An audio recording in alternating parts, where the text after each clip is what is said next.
আসসালামু আলাইকুম রাসেল ভাই এবং আসসালামু আলাইকুম লিসেনার্স। আশা করি সবাই ভালো আছেন। এই ঘটনাটি একটি হসপিটাল কেন্দ্রিক ঘটনা। এবারের ঘটনাটি সত্যি বেশ অদ্ভুত এবং এরকম ঘটনা আমি এর আগে কখনোই শুনি নাই। আশা করি আপনারাও শুনবেন না, আমার ধারণা আর কি। আপনারা অনেকেই হসপিটালের ঘটনা শুনতে চান। আমি আশা করব আজকের ঘটনাটি তাদের অনেক অনেক ভালো লাগবে। ঘটনাটির সময়কাল 1991 সাল। ঘটনাটি আমাকে যিনি দিয়েছেন ওনার নাম হচ্ছে রোমানা রেজা। ওনার বাড়ি পুরান ঢাকার ওয়ারিতে। 1991 সালে উনি ঢাকা ইউনিভার্সিটির ইংরেজি ডিপার্টমেন্টে পড়তেন। উনি খুব সাহসী একজন মানুষ ছিলেন। ওনার আম্মা হঠাৎ করে অসুস্থ হয়ে পড়ে এবং অসুস্থ হওয়ার পর বর্তমানে ঢাকার খুবই বিখ্যাত একটি বেসরকারি হসপিটাল, সঙ্গত কারণে নাম বলছি না, সেই হসপিটালে তাকে অ্যাডমিট করা হয়। এই হসপিটালটি তখন ছিল 3 তলা বিশিষ্ট এবং সেটা ছিল ইউ আকৃতির। আপনারা অনেকেই হয়তোবা বুঝেও থাকতে পারেন, কিন্তু তারপরও আমি নামটি বলবো না। এই হসপিটালটি নিচ তলাটায় বারান্দা ছিল, উপরের দোতলায় কোনো বারান্দা ছিল না। নিচতলার বারান্দাটা কোনো রেলিং ছিল না, খোলা ছিল, মানে সেটা চারদিক থেকে খোলা এবং একটা পাশে সুন্দর মানে বাগান আছে। তো যখন ওনার আম্মাকে নিচতলাতে একটি কেবিন দেওয়া হয়, ওনারা ওই রুমে ঢোকার পর একটা বিষয় খেয়াল করেন। ওই রুমে দরজার উপরে, এটা কিন্তু ভেতর দিকে, রুমের ভেতর দিকে দরজার উপরে আইতুল কুরসি বা এরকম আরবিতে কিছু লেখা মানে দরজার উপরে লাগানো আছে। এটা হসপিটাল কর্তৃপক্ষ লাগাতে পারে, অথবা কোনো রোগী সেখানে এসেছে তারাও সেটা লাগিয়ে যেতে পারে, যে কোনো কিছু হতে পারে। তো উনি যেহেতু খুব সাহসী মানুষ ছিলেন আর উনি রাত জেগে স্টাডি করতে পছন্দ করতেন এবং খুব এনার্জেটিক ছিলেন, এই কারণে দেখা যেত তার কাছের কোনো আত্মীয় স্বজন যদি হসপিটালে রাতে থাকতে হতো, রাত জাগতে হতো, তারই ডাক পড়তো। যেহেতু তার নিজের আম্মা, এই জন্য উনি শুরু থেকেই রাত্রেবেলা থাকার সিদ্ধান্ত নেন, যে রাত্রেবেলা তার আম্মার সাথে উনি থাকতেন। দিনের বেলা অন্যরা থাকতেন এবং উনি সন্ধ্যার দিকে চলে আসতেন এবং সারা রাত থাকতেন। সকালবেলা আবার অন্য আত্মীয় আসলে তাকে বুঝিয়ে দিয়ে উনি আবার বাসায় চলে যেতেন। তো প্রথম 2 দিন খুব বেশি সমস্যা হয়নি। 3 নাম্বার দিন রাত ওনার ভাষ্য অনুযায়ী আনুমানিক 2টো বা 2:30 বাজে। কেবিনের পেছন দিকের যে দরজাটা, যেই দরজার সাথে বারান্দা রয়েছে, বারান্দার ওই পাশেই রয়েছে বাগান। তো উনি চেয়ারে হেলান দিয়ে বসেছিলেন। উনি হঠাৎ করে দেখছেন জাস্ট গোড়ালি থেকে নিচ পর্যন্ত 2টো পা, এবং এই পা দুটো খুবই উজ্জ্বল, টিউবলাইট যেভাবে আলোকিত হয় ঠিক তেমন পা দুটি ঠিকই তেমন। হেঁটে হেঁটে উনি দেখছেন যে ওই বাগান থেকে হেঁটে হেঁটে বারান্দায় আসলো, বারান্দা দিয়ে এসে বারান্দা একটু দাঁড়ালো, আবার হেঁটে হেঁটে তাদের রুমের মধ্যে ঢুকলো, মানে সেই কেবিনের মধ্যে ঢুকলো, এবং আবার রুমের মধ্যে কিছুটা পাইচারি করে আবার যে দরজাটা আছে সেই দরজাটা দিয়ে সে চলে গেল। উনি প্রথমে চিন্তা করছেন যে হয়তোবা টানা 2 রাত ভালো ঘুম হয়নি, রাত জাগা হয়েছে, আজকে 3য় রাত। উনি হয়তোবা ভুল দেখেছেন কিনা, নাকি স্বপ্নের মধ্যে জিনিসটা দেখেছেন, উনি আসলে ঠিক বুঝতে পারছেন। উনি কি আসলে স্বপ্ন দেখেছেন নাকি সত্যি দেখেছেন, উনি এবারে নিজেকে বিশ্বাস করছিলেন না। উনি উঠে গিয়ে পাশে যে বেসিন ছিল, বেসিন থেকে চোখ ধুয়ে আসলেন এবং উনি বুঝতে পারছিলেন উনি যেটা দেখেছেন উনি সেটা ঠিক দেখেছেন। কিন্তু ওনার মনে হলো যে ওনার বিশ্রামের প্রয়োজন। এই জন্য সকালবেলা যখন ওনার আব্বা হসপিটালে আসেন, তখন ওনার আব্বাকে বলেন যে আমার তো একটু বিশ্রামের প্রয়োজন, আমি মনে হয় একটু বেশি পরিশ্রান্ত হয়ে গেছি, চোখে উল্টাপাল্টা দেখছি, আমি বাসায় চলে যাই, বাসায় গিয়ে ভালো করে ঘুম দেই, রাতের বেলা আমি আর একা থাকবো না, আমার সাথে আরেকজনকে পাঠিও। তার মানে হচ্ছে মানে উনি আর একা থাকবে না, সাথে আরেকজন লোককেও পাঠাতে বলেছেন উনি। ওনার আব্বা বললো ঠিক আছে, তার খালাকে উনি পাঠিয়ে দেবেন, তাহলে উনি, ওনার খালা আর ওনার আম্মা 3 জন থাকবেন রুমে। তো সেই কথাই হলো। উনি বাসায় গিয়ে ফ্রেশ হয়ে লম্বা একটা ঘুম দেন, উনি আবার সন্ধ্যায় ওনার খালাকে নিয়ে চলে আসেন। খালাকে নিয়ে চলে আসার পর অদ্ভুত কিছু ব্যাপার ঘটতেন। সেটা হচ্ছে যে খালা কিন্তু রাত জাগার প্রিপারেশন নিয়ে আসছেন এবং উনি সারাদিন ঘুমিয়েছেন যাতে করে উনি রাত জাগ। কিন্তু খালা যখনই ওই রুমের মধ্যে আসেন আসার সাথে সাথে উনি বলেন যে আমার খুব ঘুম পাচ্ছে, আমি বসে থাকতে পারছি না। উনি সাথে সাথে পাশে যে চেয়ার ছিল সেই চেয়ারে বসে পড়েন এবং ঘুমিয়ে যান, এবং ওনাকে অনেক ডাকাডাকি করে, কিন্তু উনি ঘুমের ভেতরে বলতে থাকেন যে আমি কিছুতেই চোখ খোলা রাখতে পারছি না, এত ঘুম আমার কেন আসছে আমি জানি না। তার মানে এটা বলতে বলতে উনি একদম ঘুমিয়ে যান, ওনাকে আর কোনোভাবেই জাগানো সম্ভব হয় না। তখন এই রোমানা আপু উনি যেটি করেন সেটা হচ্ছে যে উনি চিন্তা করেন যে আজকে রাত্রে আমাকে জাগতে হবে। উনি অন্যান্য দিনের মধ্যে স্বাভাবিকভাবেই উনি ওনার আম্মার পাশে পায়ের দিকে উনি ওই হসপিটাল বেডের সাথে একটু হেলান দিয়ে উনি বসে আছেন। তো হঠাৎ করে মনে হলো যে উনি একটু বারান্দায় গিয়ে পায়চারি করবেন। উনি বারান্দার দিকে যান, বারান্দার দিকে গিয়ে হঠাৎ করে একটা জায়গায় ওনার চোখ আটকে যায়। উনি দেখেন ওনাদের যে বারান্দাটা, এই বারান্দা বরাবর ঠিক অপোজিট পাশে দোতলাতে একটি রুমের লাইট জ্বালানো। আমি আগে থেকে বলে নিয়েছি দোতলাতে কোনো বারান্দা ছিল না, সেটা সরাসরি রুমের মতো, সেই রুমে কোনো বারান্দা নেই। তো উনি খেয়াল করেন ওই রুমের মধ্যে স্পষ্ট ভাবে দেখা যাচ্ছে যে সাদা কাপড় পরা কিছু একটা দাঁড়িয়ে আছে। উনি ভালো করে খেয়াল করেন যে সাদা কাপড় পরা যেটা দাঁড়িয়ে আছে সেটার আকৃতিটা অন্যান্য সাদা কাপড় পরা কোনো মানুষের মতো নয়। একটি লাশ যখন কবর দেওয়া হয়, এই কবর দেওয়ার সময় যখন একটি লাশকে কাফনে পেঁচানো হয়, মাথাটা যেমন বাঁধা হয়, ঠিক সেইভাবে একটি লাশ দাঁড়িয়ে আছে।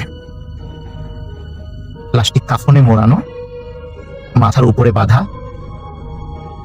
এবং আরো অদ্ভুত ব্যাপার এবং ভয়ানক ব্যাপার হচ্ছে উনি যখন একটু সাইডে সরে যান, মনে হয় লাশটাও ওনার দিকে ঘুরে যাচ্ছে। উনি যদি ডানে আসেন মনে হয় লাশটা ওনার দিকে যাচ্ছে, উনি যদি বায়ে আসেন মনে হয় লাশটা ওনার দিকে যাচ্ছে। উনি চিন্তা করেন এটা কি কোনো মানুষ ওভাবে দাঁড়িয়ে আছে নাকি দূর থেকে উনি ভুল দেখছেন, এটা আসলে উনি খুব একটা বুঝতে পারছিলেন না। এই জন্য উনি কি করেন, আবার বেসিনে গিয়ে হাত মুখ ধুয়ে আসেন। হাত মুখ ধুয়ে এসে দেখেন যে অদ্ভুত ব্যাপার, ওই লাশটা ওরকমই রয়েছে। তখন উনি বেশ ভয় পান। ভয় পেয়ে তাড়াতাড়ি এসে ওনার খালাকে ডাকার চেষ্টা করেন, ওনার খালাকে ডাকার চেষ্টা করেন, ওনার মাকে ডাকার চেষ্টা করেন, তাদের চোখে মুখে পানি ছিটিয়ে দেন, কিন্তু কোনোভাবেই তাদের ঘুম ভাঙানো যাচ্ছিল না। এটা কিন্তু অদ্ভুত ব্যাপার, কারণ মানুষের ঘুম ভাঙানোর জন্য যত চেষ্টা করার দরকার উনি করেছেন, কিন্তু কোনোভাবেই তাদের ঘুম ভাঙানো যাচ্ছিল না। কেন এত বেশি ঘুম এসেছিল এটা আসলে উনি বুঝতে পারছিলেন না। পরবর্তীতে উনি যখন ভয়ে ভয়ে আবার দোতলার ওই জানালার দিকে তাকান, তখন দেখেন ওটার ভেতরের ওই রুমের লাইট বন্ধ হয়ে গেছে এবং ওখানে কেউ নেই। প্রথমে উনি ভাবেন যে হয়তো বা উনি ভুল দেখেছেন, কিন্তু সকালবেলা উনি দোতলার ওই জায়গাটাতে ওই রুমের ওইখানে যান, গিয়ে দেখেন সেই রুমটা তালাবন্ধ এবং মনে হচ্ছে গত কয়েক মাসে ওই রুমে কোনো রুগী আসেনি, রুমটা বেশ ময়লা আবর্জনা রয়েছে। তখন ওইখানে একজন নার্সকে জিজ্ঞেস করেন যে গতকালকে কি এখানে কোনো রুগী ছিল? তখন নার্স খুব অবাক হন, কেন আপনি এই প্রশ্ন করছেন কেন? তখন উনি বলেন যে গতকালকে রাত্রে আমি এখানে একজন মানুষকে দেখেছি সাদা কাপড় পরা। তখন নার্স খুব হেসে দেন যে ইম্পসিবল, এটা হতেই পারে না, গত কয়েক মাসে এই রুমে কোনো মানুষ ঢোকেনি, আর যেহেতু এটার বারান্দা নাই সুতরাং আপনি এখানে তো অন্য পাশ থেকে মানুষ আসার কোনো সুযোগই নেই, আপনি ভুল দেখেছেন।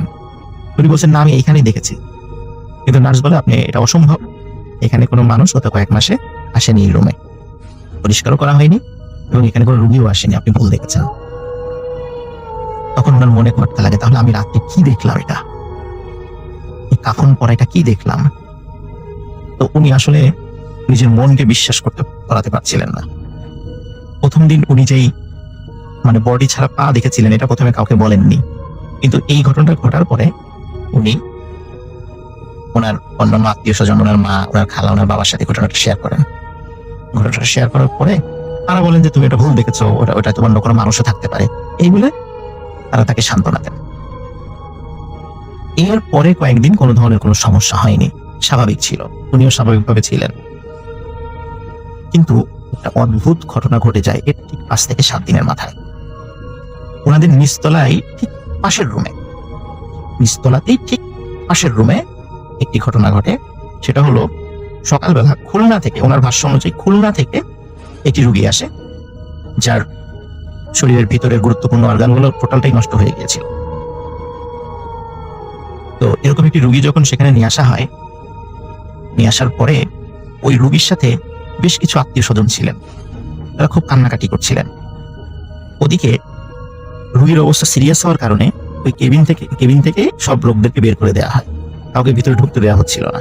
এমনকি ওই রুগীর সাথে থাকা ওই রুগীর মা এবং ওই রুগীর স্ত্রীকেও রুম থেকে বের করে দেওয়া হয়, বলে যে আপনারা পরে আসবেন। এদিকে ওই সময়টা ছিল খুব ঠান্ডা, কারণ ওইটা 1991 সালে জানুয়ারি কি ফেব্রুয়ারি মাসের দিকে ঘটনা। সময় খুব ঠান্ডা ছিল। ঠান্ডা থাকার কারণে এই ঘটনা কিন্তু দিনের বেলার ঘটনা হচ্ছে। ঠান্ডা থাকার কারণে মানে দিনের বেলা এবং সকালবেলা ছিল। তো সকালবেলা যেহেতু স্বাভাবিকভাবেই ঠান্ডা ছিল, ওই সময় শৈত্য প্রবাহ করেছিল। আর ওই রোগীর স্ত্রীর সাথে ওই রোগীর 7-8 বছর বয়সী একটা বাচ্চাও ছিল, এবং বাচ্চার নাম ছিল হচ্ছে জনি। রোমানা আপু আমাকে বলেছেন ওই বাচ্চার নামও তার মনে আছে। বাচ্চার নাম ছিল জনি, তারা খুলনা থেকে এসেছিলেন। তো রোমানা আপুর আম্মা বললেন যে ওরা তো বাইরে কষ্ট পাচ্ছে ঠান্ডার মধ্যে, তাহলে আমাদের রুমে বসতে বলো। তো রোমানা আপু তাদেরকে ডাক দিলেন এবং ডেকে বললেন আপনারা আমাদের রুমে বসেন। ডাক্তার বললে তখন আবার আপনার হাজবেন্ডের রুমে, আপনার ছেলের রুমে যান। যেহেতু ওনার ওয়াইফ এবং মা এবং বাচ্চা এই 3 জনকে তখন বাইরে দাঁড়িয়েছিল দেখে তাদেরকে ওনাদের রুমে নিয়ে আসেন, একদম ওনাদের পাশের রুমের ঘটনা আর কি। ওনারা বসে আছেন, কথা বলছেন যে কি হয়েছে না হয়েছে এগুলো ওনারা শেয়ার করছিলেন। হঠাৎ করে রোমানা আপু দেখতে পেলেন যে ওনাদের যে রুমের পশ্চিম দিকের যে দেয়ালটা, মানে পশ্চিম দিকের দেয়ালের ওই পাশটাতেই হচ্ছে আর মানে ওই রুগীটার আছে। তো পশ্চিম দিকের দেয়ালের একদম রুফ বা ছাদের ভেতর, মানে ছাদে হঠাৎ একটা জিনিস ওনারা দেখতে পান। রোমানা দেখেন যে একটি কালো মেঘের মতো, ঘন মেঘের মতো, আমরা যেমন আকাশে যেরকম মেঘ দেখি এরকম মেঘের মতো একটা জিনিস দেয়াল ভেদ করে বের হলো এবং ছাদটা টাচ করে আস্তে আস্তে পূর্ব দিকে চলে যাচ্ছে। উনি অবাক হয়ে সেটা দেখছেন, এবং পূর্ব দিকে গিয়ে মনে হলো যে একটু দাঁড়ালো, মেঘটা দাঁড়ালো, আবার পূর্ব দিকে দেয়ালের সাথে আস্তে করে মিলিয়ে গেল। তখন রোমানা আপুর আম্মু তাকে বলেন যে রোমানা, আমি যেটা দেখেছি তুমিও কি সেটা দেখেছো? বলে হ্যাঁ মা, আমি তো সেটাই দেখেছি। যখনই দেয়ালটা ভেদ করে চলে গেছে ওই মেঘটি, তখন ওনাদের রুমে একজন নার্স প্রবেশ করে ওই 2 জন মহিলা এবং ওই বাচ্চা তাদের উদ্দেশ্যে বলে যে আপনাদের রোগী মারা গেছে। তখন তারা তো ছুটতে ওই বসে চলে যায়, কিন্তু তারা কিন্তু ওই মেঘটা দেখেনি। অদ্ভুত ব্যাপার যে কেন ওই মেঘটা পশ্চিম দিকের ওই পাশ থেকে বের হয়ে এসে আবার পূর্ব দিকের দেয়ালের দিক দিয়ে মিলিয়ে গেল, কেন এটা হলো?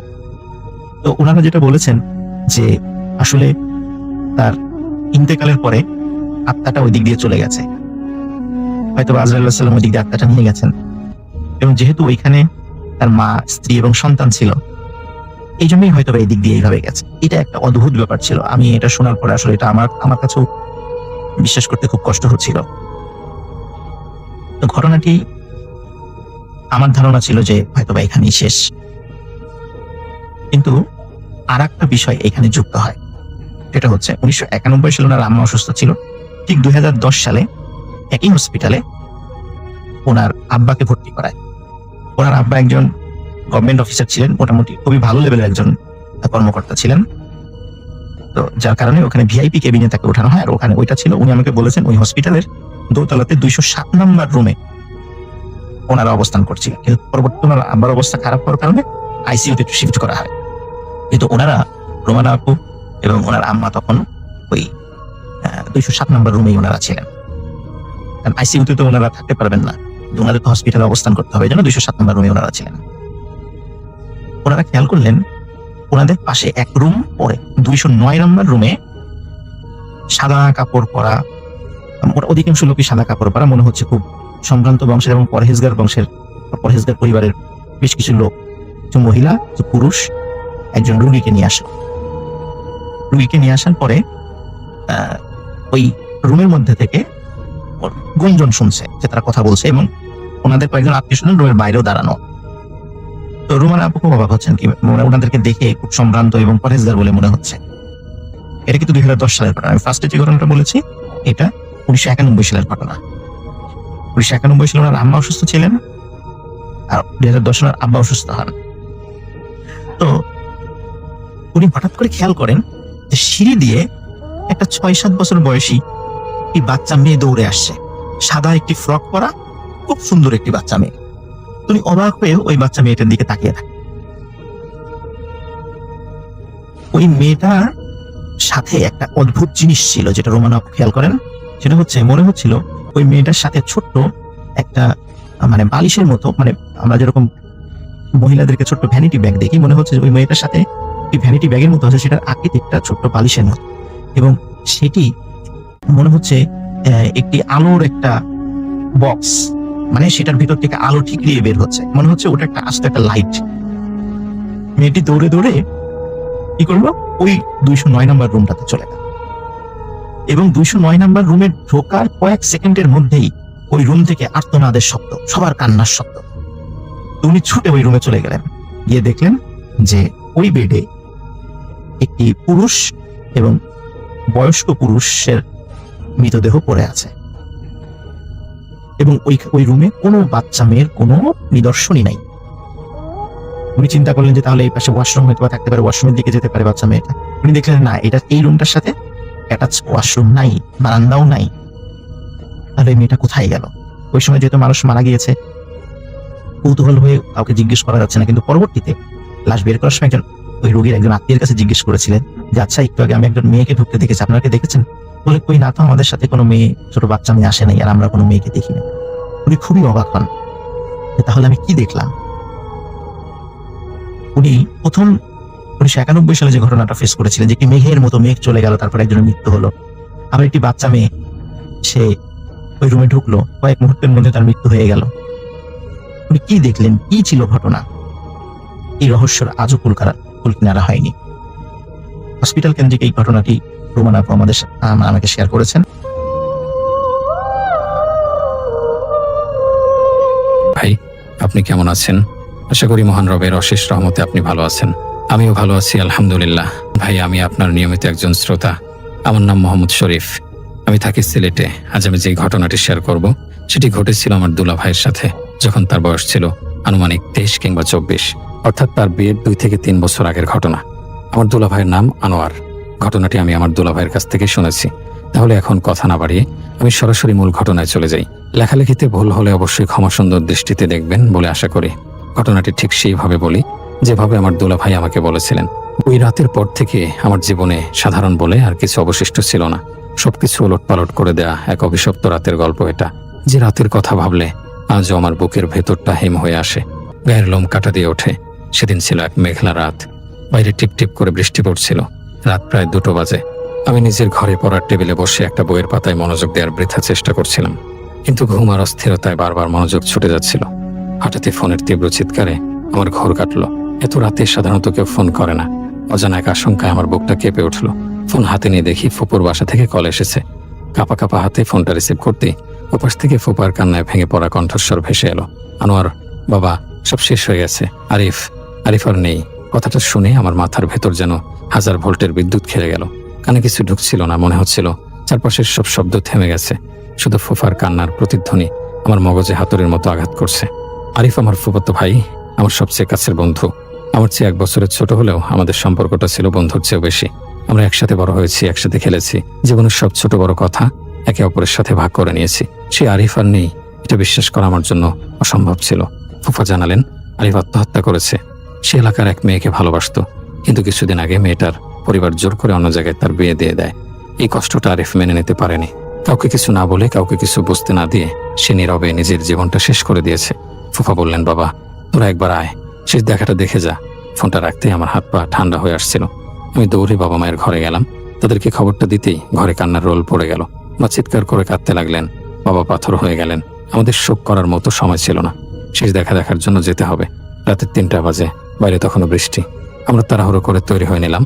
আরিফদের বাড়ি আমাদের এখান থেকে খুব বেশি দূরে নয়, হেঁটে গেলে 1 ঘন্টারও কম সময় লাগে। কিন্তু সেই রাতের পথটুকু আমার কাছে অনন্তকালের মতো দীর্ঘ মনে হচ্ছিল। ভেজা রাস্তা, সোডিয়াম লাইটের হলদে আলোয় ভেজা পিচ ঢালা পথ চিকচিক করছিল। চারদিকে এক ভুতুরে নীরবতা, শুধু আমাদের পায়ের দ্রুত শব্দ আর মায়ের চাপা কান্নার আওয়াজে সেই নীরবতাকে ভেঙে খান খান করছিল। আরিফদের বাড়ির কাছাকাছি পৌঁছাতেই কান্নার আওয়াজটা আরো স্পষ্ট হলো। বাড়ির সামনে অনেক মানুষের জটলা। আমাদের দেখে কান্নার রোল আরো বেড়ে গেল। ঘরে ঢুকতেই এক হৃদয় বিদারক দৃশ্যের সম্মুখীন হলাম। ফুফু মাটিতে গড়াগড়ি করে কাঁদছেন। আমার বাবাটাকে এনে দে, আমার সোনাটাকে ফিরিয়ে দে বলে বিলাপ করছেন। ফুফা দেয়াল ধরে দাঁড়িয়ে নিঃশব্দে কাঁদছেন। তার পুরো শরীরটা কাঁপছে। ঘরের বাতাসে যেন শোক আর মৃত্যুর এক ভারী গন্ধ ভাসছিল। ঘরের মাঝখানে মেঝেতে একটা সাদা চাদর দিয়ে ঢাকা আরিফের নিথর দেহটা শোয়ানো ছিল। আমি আর স্থির থাকতে পারলাম না। আমার পা দুটো যেন অবশ্যই আসছিল। বাবার কাঁধে ভর দিয়ে আমি কোনো রকমে আরিফের লাশের পাশে গিয়ে দাঁড়ালাম। একজন বয়স্ক আত্মীয় চাদরটা সরাতেই আমার বুকের ভেতরটা মোচড় দিয়ে উঠল। এই কোন আরিফকে দেখছি আমি? এই তো সেই মুখ যা সবসময় হাসি খুশিতে উজ্জ্বল থাকতো, কিন্তু এখন সেই মুখে মৃত্যুর কি ভয়ানক ছাপ। তার জিহ্বাটা কিছুটা বের হয়ে এসেছিল, দাঁতের ফাঁকে আটকে ছিল। চোখ দুটো পুরোপুরি বন্ধ হয়নি, রক্তবর্ণ ধারণ করে যেন খোলা রয়েছে। গলায় দড়ির গভীর কালো দাগ বসে গেছে, যেন কেউ গরম লোহা দিয়ে ছেঁকা দিয়েছে। আর তার মুখ থেকে অনবরত লালা ঝরছিল, যা তার গাল বেয়ে মেঝেতে গড়িয়ে পড়ছিল। দৃশ্যটা এতটাই ভয়াবহ ছিল যে আমার বমি চলে আসছিল। আমি মুখ ফিরিয়ে নিলাম। মা ফুফুকে সান্ত্বনা দিতে ছুটে গেলেন, কিন্তু কে কাকে সান্ত্বনা দেবে? সবার অবস্থায় তখন শোচনীয়। অনেকক্ষণ কান্নাকাটি চলল। এরপর কয়েকজন মুরব্বী পরামর্শ দিলেন যে জানাজা ও দাফনের ব্যবস্থা করা উচিত, কিন্তু তখন রাত প্রায় 4টা বাজে। এত রাতে গোসল করানোর জন্য মানুষ পাওয়া বা অন্যান্য ব্যবস্থা করা কঠিন। তাই সিদ্ধান্ত হলো ফজরের আজানের পর সবকিছুর ব্যবস্থা করা হবে। কিন্তু এই বাড়িতে ঢোকার পর থেকেই আমার ভেতরটা কেমন যেন অদ্ভুত লাগছিল। শরীরটা অস্বাভাবিক ভারী মনে হচ্ছিল। মনে হচ্ছিল যেন আমার কাঁধের ওপর কেউ অদৃশ্য কোনো বোঝা চাপিয়ে দিয়েছে। এক ধরনের অজানা ভয় আর অস্থিরতা আমাকে গ্রাস করছিল। এত মানুষের ভিড়, এত কান্নার শব্দের মাঝেও আমার বারবার মনে হচ্ছিল কেউ একজন স্থির দৃষ্টিতে শুধু আমার দিকেই তাকিয়ে আছে। একজন অদৃশ্য চোখ যেন ভিড়ের ভেতর থেকে আমাকে খুঁজে নিয়ে বিদ্ধ করছে। আমি বারবার চারপাশে তাকাচ্ছিলাম, কিন্তু কান্নারত বা বিষণ্ণ মুখগুলো ছাড়া আর কিছুই চোখে পড়ছিল না। এই অনুভূতিটা কোনোভাবেই আমার মন থেকে যাচ্ছিল না। এটা শোক বা মানসিক চাপ ছিল না, এর মধ্যে অন্য কিছু ছিল। এক ধরনের হিমশীতল আতঙ্ক আমার শির দ্বারা বেয়ে নিচে নেমে যাচ্ছিল। আমার মনে হচ্ছিল এই বাড়িতে, এই লাশের আশেপাশে এমন কিছুর উপস্থিতি আছে যা স্বাভাবিক নয়। এই অনুভূতিটা আমার মনের মধ্যে এক গভীর ভয়ের জাগরণ তৈরি করছিল। আমি ঘামছিলাম, যদিও ঘরের ভেতরটা ঠান্ডা ছিল। বারবার আমার দৃষ্টি আরিফের নিথর দেহের দিকে চলে যাচ্ছিল। চাদরে ঢাকা ওই দেহটার দিকে তাকালে আমার মনে হচ্ছিল ওটা শুধু একটা লাশ নয়, ওটার সাথে জড়িয়ে আছে আরো ভয়ঙ্কর কিছু। ফজরের অপেক্ষা করতে করতে সেই রাতের প্রতিটি মুহূর্ত আমার কাছে এক একটি বিভীষিকার মতো মনে হচ্ছিল। আমি জানতাম না আসল ভয়ঙ্কর অভিজ্ঞতার তো কেবল শুরু হতে চলেছিল। শোক আর কান্নার সেই ভারী পরিবেশে সময় যেন থমকে গিয়েছিল। ফজরের আজানের অপেক্ষায় আমরা সবাই চুপচাপ বসেছিলাম। কেউ কাঁদছিল, কেউ আবার শূন্য দৃষ্টিতে তাকিয়েছিল আরিফের লাশের দিকে। আমার ভেতরে সেই অদ্ভুত ভয় আর অস্বস্তিটা কমার বদলে বেড়েই চলছিল। আমার মনে হচ্ছিল এই ঘরের বাতাস স্বাভাবিক নয়, এর মধ্যে এমন কিছু মিশে আছে যা অদৃশ্য এবং অশুভ। হঠাৎ করেই আমি একটা ডাক শুনলাম, আনোয়ার। ডাকটা এতটাই স্পষ্ট ছিল যে আমি চমকে উঠে চারপাশে তাকালাম, কিন্তু সবাই তো নিজের জগতে মগ্ন, কেউ তো আমাকে ডাকেনি। আমি ভাবলাম হয়তো মনের ভুল, শোকের কারণে হয়তো এমনটা হচ্ছে। কিন্তু কয়েক মুহূর্ত পরেই আবার সেই ডাক, আনোয়ার। এবার আমার বুকের ভেতরটা ধরাস করে উঠল। কণ্ঠস্বরটা অদ্ভুত, এটা কোনো চেনা মানুষের কণ্ঠ নয়। এটা কি কোনো পুরুষের নাকি মহিলার কণ্ঠ তা বোঝার উপায় নেই। স্বরটা অস্বাভাবিক কর্কশ, গভীর এবং ভেতরের দিক থেকে কাঁপছিল। মনে হচ্ছিল যেন কোনো 100 বছরের পুরনো শ্যাওলা পড়া পরিত্যক্ত কূপের গভীর থেকে আওয়াজটা উঠে এসে সরাসরি আমার কানে লাগছে। আওয়াজটার মধ্যে এমন এক ধরনের শীতলতা ছিল যা আমার রক্ত জমিয়ে দেওয়ার জন্য যথেষ্ট ছিল। আমি দ্রুত এদিক ওদিক তাকালাম। ফুফু কাঁদছেন, মা তাকে জড়িয়ে ধরে আছেন। বাবা আর ফুফা কয়েকজন মুরব্বীর সাথে দাফনের বিষয়ে কথা বলছেন। অন্য আত্মীয়রা হয় নিজের মধ্যে ফিসফিস করছে, নয়তো মন খারাপ করে বসে আছে। তাহলে কে ডাকছে আমাকে? আমার হৃদস্পন্দন দ্রুত হয়ে গেল। এই ভয়ঙ্কর কণ্ঠস্বর শোনার পর আরিফের মৃত্যু শোকের চেয়েও ভয়টা আমার উপর বেশি চেপে বসছিল। আরিফ আর আমার বন্ধুত্ব ছিল প্রগাঢ়। তার এমন আকস্মিক মৃত্যু আমাকে একেবারে ভেঙে দিয়েছিল। কিন্তু এখন এই অলৌকিক ঘটনা আমার শোককেও ছাপিয়ে যাচ্ছিল। আমি কান পেতে রইলাম, কিছুক্ষণ সব চুপচাপ। আমি নিজেকে বোঝানোর চেষ্টা করলাম এটা আমার মনের বিভ্রম ছাড়া আর কিছুই নয়। কিন্তু আমার ভাবনাকে ভুল প্রমাণ করে দিয়ে আবারও সেই ডাক ভেসে এলো। তবে এবার যা ঘটল তাতে আমার শরীর বেয়ে এক শীতল স্রোত বয়ে গেল। সেই কর্কশ গম্ভীর কণ্ঠস্বরটা ধীরে ধীরে বদলে যেতে লাগলো।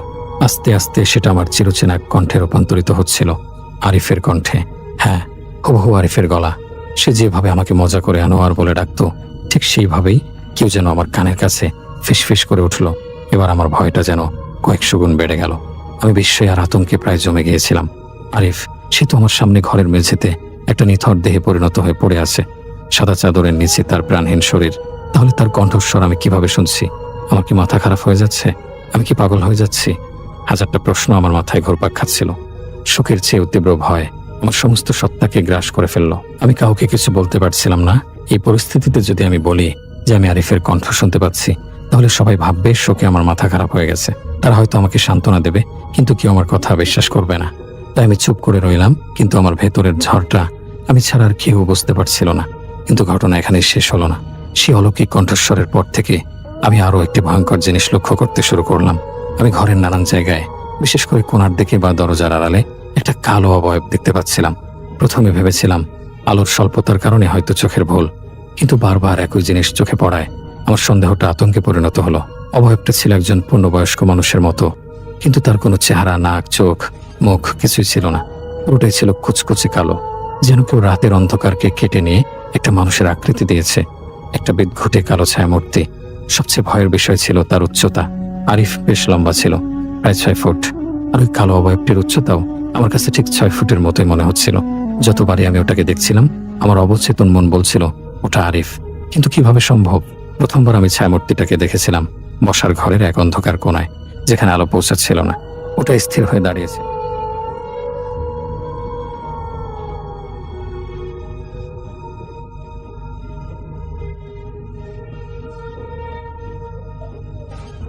গ্রিল ধরে বাইরে তাকিয়েছিলাম। হঠাৎ আমার মনে হলো আমার পেছনে কেউ দাঁড়িয়ে আছে। আমি ঘাড় ঘোরাতেই দেখলাম সেই একই কালো অবয়ব বারান্দার অন্য প্রান্তে দাঁড়িয়ে আছে। রাতের অন্ধকারের চেয়েও বেশি কালো সেই মূর্তি। এবারও তার কোনো মুখ দেখা যাচ্ছিল না, কিন্তু আমি নিশ্চিত ছিলাম তার নজর আমার দিকেই। আমি ভয়ে চিৎকার করে উঠতে চেয়েছিলাম, কিন্তু আমার গলা দিয়ে কোনো স্বর বের হলো না। আমি দ্রুত সেখান থেকে সরে আবার ঘরের ভেতরে চলে এলাম। যখন থেকে আমি ওই অবয়বটা দেখা শুরু করলাম, তখন থেকেই আমার মনের মধ্যে এক তীব্র ভয়ের মোচড় দিয়ে উঠল। আমি বুঝতে পারছিলাম যা ঘটছে তা স্বাভাবিক নয়। আরিফের আত্মহত্যার সাথে এই ঘটনাগুলোর কোনো এক যোগসূত্র রয়েছে। কিন্তু কি সেই যোগসূত্র? এই কালো ছায়া মূর্তিটা কে? কেনই বা সে আমাকে দেখা দিচ্ছে আর আরিফের কণ্ঠে ডাকছে? আমি কাউকে কিছু বলতে পারছিলাম না। কাকে বলবো, কি বলবো? সবাই যখন প্রিয়জন হারানোর শোকে পাথর, তখন আমি আমার এই ভৌতিক অভিজ্ঞতার কথা বললে তারা কি ভাববে? আমি একা একাই ভয়ঙ্কর সত্যটা বয়ে বেড়াচ্ছিলাম। শোক, ভয় আর চরম মানসিক চাপের মধ্যে দিয়ে আমার প্রতিটা মুহূর্ত কাটছিল। আর আমি বুঝতে পারছিলাম সামনে আরো ভয়ঙ্কর কিছু অপেক্ষা করছে। অস্বস্তি, ভয় আর শোকের এক শ্বাসরুদ্ধকর আবহের মধ্যে দিয়ে রাতের শেষ প্রহরটুকু কাটল। ফজরের আজানের ধ্বনি যখন নিস্তব্ধতাকে ভেঙে দিল, তখন মনে এক ক্ষীণ আশার আলো জেগেছিল যে হয়তো দিনের আলো ফুটলে এই ভয়ঙ্কর অনুভূতিগুলো কেটে যাবে। কিন্তু আমার ধারণা সম্পূর্ণ ভুল ছিল। ভোরের আলো ফুটলো ঠিকই, কিন্তু আমার মনের অন্ধকার তাতে কাটল না, বরং আরো ঘনীভূত হলো। সকাল হতেই দাফনের বিষয়টি নিয়ে আবার কথা উঠল। মুরব্বীরা সবাই একমত হলেন যে যেহেতু আরিফের মৃত্যুটা স্বাভাবিক নয়, সে আত্মহত্যা করেছে, তাই ইসলামী বিধান অনুযায়ী তাকে যত দ্রুত সম্ভব দাফন করে দেয়াই উত্তম। এই প্রস্তাবে সবাই সম্মতি জানালেও শুধু একজন মানুষ কোনোভাবেই রাজি হচ্ছিলেন না। আমার ফুফু, আরিফের মা। সন্তানের লাশ চোখের আড়াল করার কথা তিনি ভাবতেই পারছিলেন না। তার বুক ফাটা আর্তনাদে ঘরের বাতাস ভারী হয়ে উঠছিল। অনেক বুঝিয়ে সুঝিয়ে তাকে কিছুটা শান্ত করা হলো। এরপর শুরু হলো আরেক বিপত্তি। আরিফের গোসল করানো এবং কবর করার জন্য লোকজনের সাথে যোগাযোগ করা হলে দেখা গেল অস্বাভাবিকভাবে সবাই ব্যস্ত। যার সাথে যোগাযোগ করা হচ্ছে তারই কোনো না কোনো জরুরি সমস্যা। কেউ অসুস্থ, কেউ পারিবারিক কাজে আটকে আছে, কেউ বা শহরের বাইরে। ব্যাপারটা এতটাই কাকতালীয় মনে হচ্ছিল যে বিশ্বাস করা কঠিন। মনে হচ্ছিল যেন কোনো এক অদৃশ্য শক্তি এই দাফন কাফনের কাজটায় দেরি করতে চাইছে। বহু চেষ্টার পরও যখন কোনো উপায় হলো না, তখন সবাই হতাশ হয়ে সিদ্ধান্ত নিল যে জোহরের নামাজের আগে দাফন করা সম্ভব নয়। তাই অনিচ্ছা সত্ত্বেও দুপুর পর্যন্ত অপেক্ষা করা ছাড়া আর কোনো গতি রইল না। সকাল 10টা নাগাদ অনেক কষ্টে কয়েকজন লোক জোগাড় করে আরিফের গোসলের ব্যবস্থা করা হলো। আমি সেই ঘরে ঢোকার সাহস করতে পারিনি। আমার ভেতরের ভয়টা তখন চরম পর্যায়ে পৌঁছেছে। আমি সকাল থেকে আরো বেশ কয়েকবার ওই কালো অবয়বটিকে দেখেছি। একবার দেখেছিলাম রান্নাঘরের দরজায় দাঁড়িয়ে আছে, আরেকবার ছাদের সিঁড়ির মুখে। প্রতিবারই দেখার পর আমার শরীর ঠান্ডা হয়ে আসছিল। হৃৎপিণ্ডটা যেন লাফিয়ে গলার কাছে চলে আসছিল। একবার তো অবয়বটাকে এত কাছ থেকে দেখেছিলাম যে ভয়ের চোটে আমি সেখানে বমি করে ফেলি। আমার অবস্থা দেখে সবাই খুব চিন্তিত হয়ে পড়ল। মা আমাকে ধরে একটা ঘরে নিয়ে গিয়ে বিশ্রাম করতে বললেন, কিন্তু আমি একা থাকার কথা ভাবতেও পারছিলাম না। আমি জেদ ধরে বসলাম যে আমি একা থাকবো না। আমার ভয় হচ্ছিল যদি আমি একা থাকি, ওই ভয়ঙ্কর অবয়বটা আমার একদম সামনে এসে দাঁড়ায়, তাহলে হয়তো আমি ভয়ে মারা যাব। আমার এই অস্বাভাবিক আচরণে সবাই অবাক হলেও আমার অসুস্থতার কথা ভেবে আর জোর করলো না। আমি মায়ের পাশে বসে রইলাম, কিন্তু আমার চোখ দুটো সারাক্ষণ সতর্কভাবে ঘরের চারপাশ পর্যবেক্ষণ করছিল। সময় গড়ানোর সাথে সাথে পাড়া প্রতিবেশী, আত্মীয় স্বজনরা আসছিল। আরিফের লাশ দেখে কিছুক্ষণ বসে আবার চলে যাচ্ছিল। বাড়িটা এক শোক সভার রূপ নিয়েছিল। ঘরের কাঁটা ধীরে ধীরে দুপুর 1:30টার দিকে এগিয়ে চলল। আর কিছুক্ষণ পরেই জোহরের আজান দেবে। আরিফকে দাফনের জন্য নিয়ে যাওয়ার প্রস্তুতি চলছিল। তখন লাশের আশেপাশে শুধুমাত্র আমরা ঘনিষ্ঠ কয়েকজন আত্মীয় ছিলাম। বাকিরা হয় চলে গেছে, নয়তো বাইরে উঠোনে অপেক্ষা করছিল। ফুফু লাশের পাশে বসে অঝরে কেঁদেই চলেছিলেন। এমন এক শোকাতুর শান্ত পরিবেশের মধ্যে হঠাৎই আমার চিৎকারে সবাই চমকে উঠল। আমার চিৎকারটা এতটাই তীব্র আর ভয়ার্থ ছিল যে ঘরের নিস্তব্ধতা খান খান হয়ে ভেঙে গেল। লাশের পাশে বসে থাকা সবাই, এমনকি উঠোনে থাকা মানুষজন ছুটে এলো আমার দিকে। সবাই আমাকে ধরে ঝাঁকাতে লাগলো। কি হয়েছে আনোয়ার, কি হয়েছে? অমন করে চিৎকার করলি কেন? কিন্তু আমি কোনো উত্তর দিতে পারছিলাম না। আমার পুরো শরীর থরথর করে কাঁপছিল, চোখ দুটো বিস্ফারিত হয়ে গিয়েছিল। আর আমি আঙুল তুলে ঘরের একটা নির্দিষ্ট কোণার দিকে ইশারা করছিলাম, যেখানে আরিফের লাশটা রাখা ছিল। আমার গলা দিয়ে কোনো কথা বের হচ্ছিল না, শুধু গুঙ্গানির মতো একটা আওয়াজ বের হচ্ছিল। অনেকক্ষণ পর যখন আমাকে পানি খাওয়ানো হলো আর সবাই মিলে আমাকে কিছুটা শান্ত করার চেষ্টা করলো, তখন আমি ভাঙা ভাঙা গলায় সেই ভয়ঙ্কর দৃশ্যটার বর্ণনা দিলাম। আমি বললাম, আমি নিজের চোখে দেখেছি ওই কালো ছায়া মূর্তিটা, ওটা ওটা ধীরে ধীরে আরিফের মতো হয়ে যাচ্ছিল। আমার কথা শুনে ঘরের মধ্যে যেন পিনপতন নীরবতা নেমে এলো। সবাই একে অপরের মুখের দিকে তাকাতে লাগলো। আমি কান্নার ভয়ের সাথে বলতে লাগলাম, আমি সত্যি বলছি, আমি দেখেছি ওই কুচকুচে কালো অবয়বটা আরিফের খাটিয়ার পাশে দাঁড়িয়েছিল। তারপর ওটার শরীরটা কাঁপতে শুরু করে আর ধীরে ধীরে ওটার আকৃতি বদলে যাচ্ছিল। কালো রংটা মিলিয়ে গিয়ে মানুষের চামড়ার মতো রং হচ্ছিল। আমি আরিফের মুখটা স্পষ্ট দেখতে পাচ্ছিলাম ওই অবয়বটার উপর। এই কথা শোনার পর সবাই প্রচন্ড ঘাবড়ে গেল। কয়েকজন মুরব্বী বললেন, তুমি হয়তো অসুস্থ বাবা, শোকের ঘরে উল্টোপাল্টা দেখছো, একটু বিশ্রাম নাও, সব ঠিক হয়ে যাবে। কিন্তু আমি তাদের কথা মানতে পারছিলাম না। আমি আকুতি মিনতি করে কান্না ভরা কণ্ঠে সবাইকে বোঝানোর চেষ্টা করতে লাগলাম যে এটা আমার মনের ভুল নয়, আমি যা দেখেছি তা বাস্তব। আমার কাঁপুনি, আমার চোখের ভয়, আমার কণ্ঠের আকুতি এতটাই তীব্র ছিল যে ধীরে ধীরে সবার মুখের বিশ্বাসটা সন্দেহে পরিণত হতে লাগলো। বিশেষ করে যারা সকাল থেকে আমার অসুস্থতা আর অস্বাভাবিক আচরণ লক্ষ্য করছিল, তারা আমার কথা একেবারে উড়িয়ে দিতে পারলো না। আমার মা আমাকে জড়িয়ে ধরে বললেন, আমার ছেলে কখনো মিথ্যা বলে না, নিশ্চয়ই ও কিছু দেখেছে। আমার শরীর তখন কাঁপছিল। আমার মনে হচ্ছিল আমি আর এক মুহূর্ত ওই বাড়িতে থাকতে পারবো না। আমার দেখা সেই দৃশ্যটা একটা নিরাকার কালো ছায়া থেকে ধীরে ধীরে আমার মৃত বন্ধুর আকৃতির ধারণ করার সেই বিকৃত রূপান্তর আমার চোখের সামনে বারবার ভেসে উঠছিল।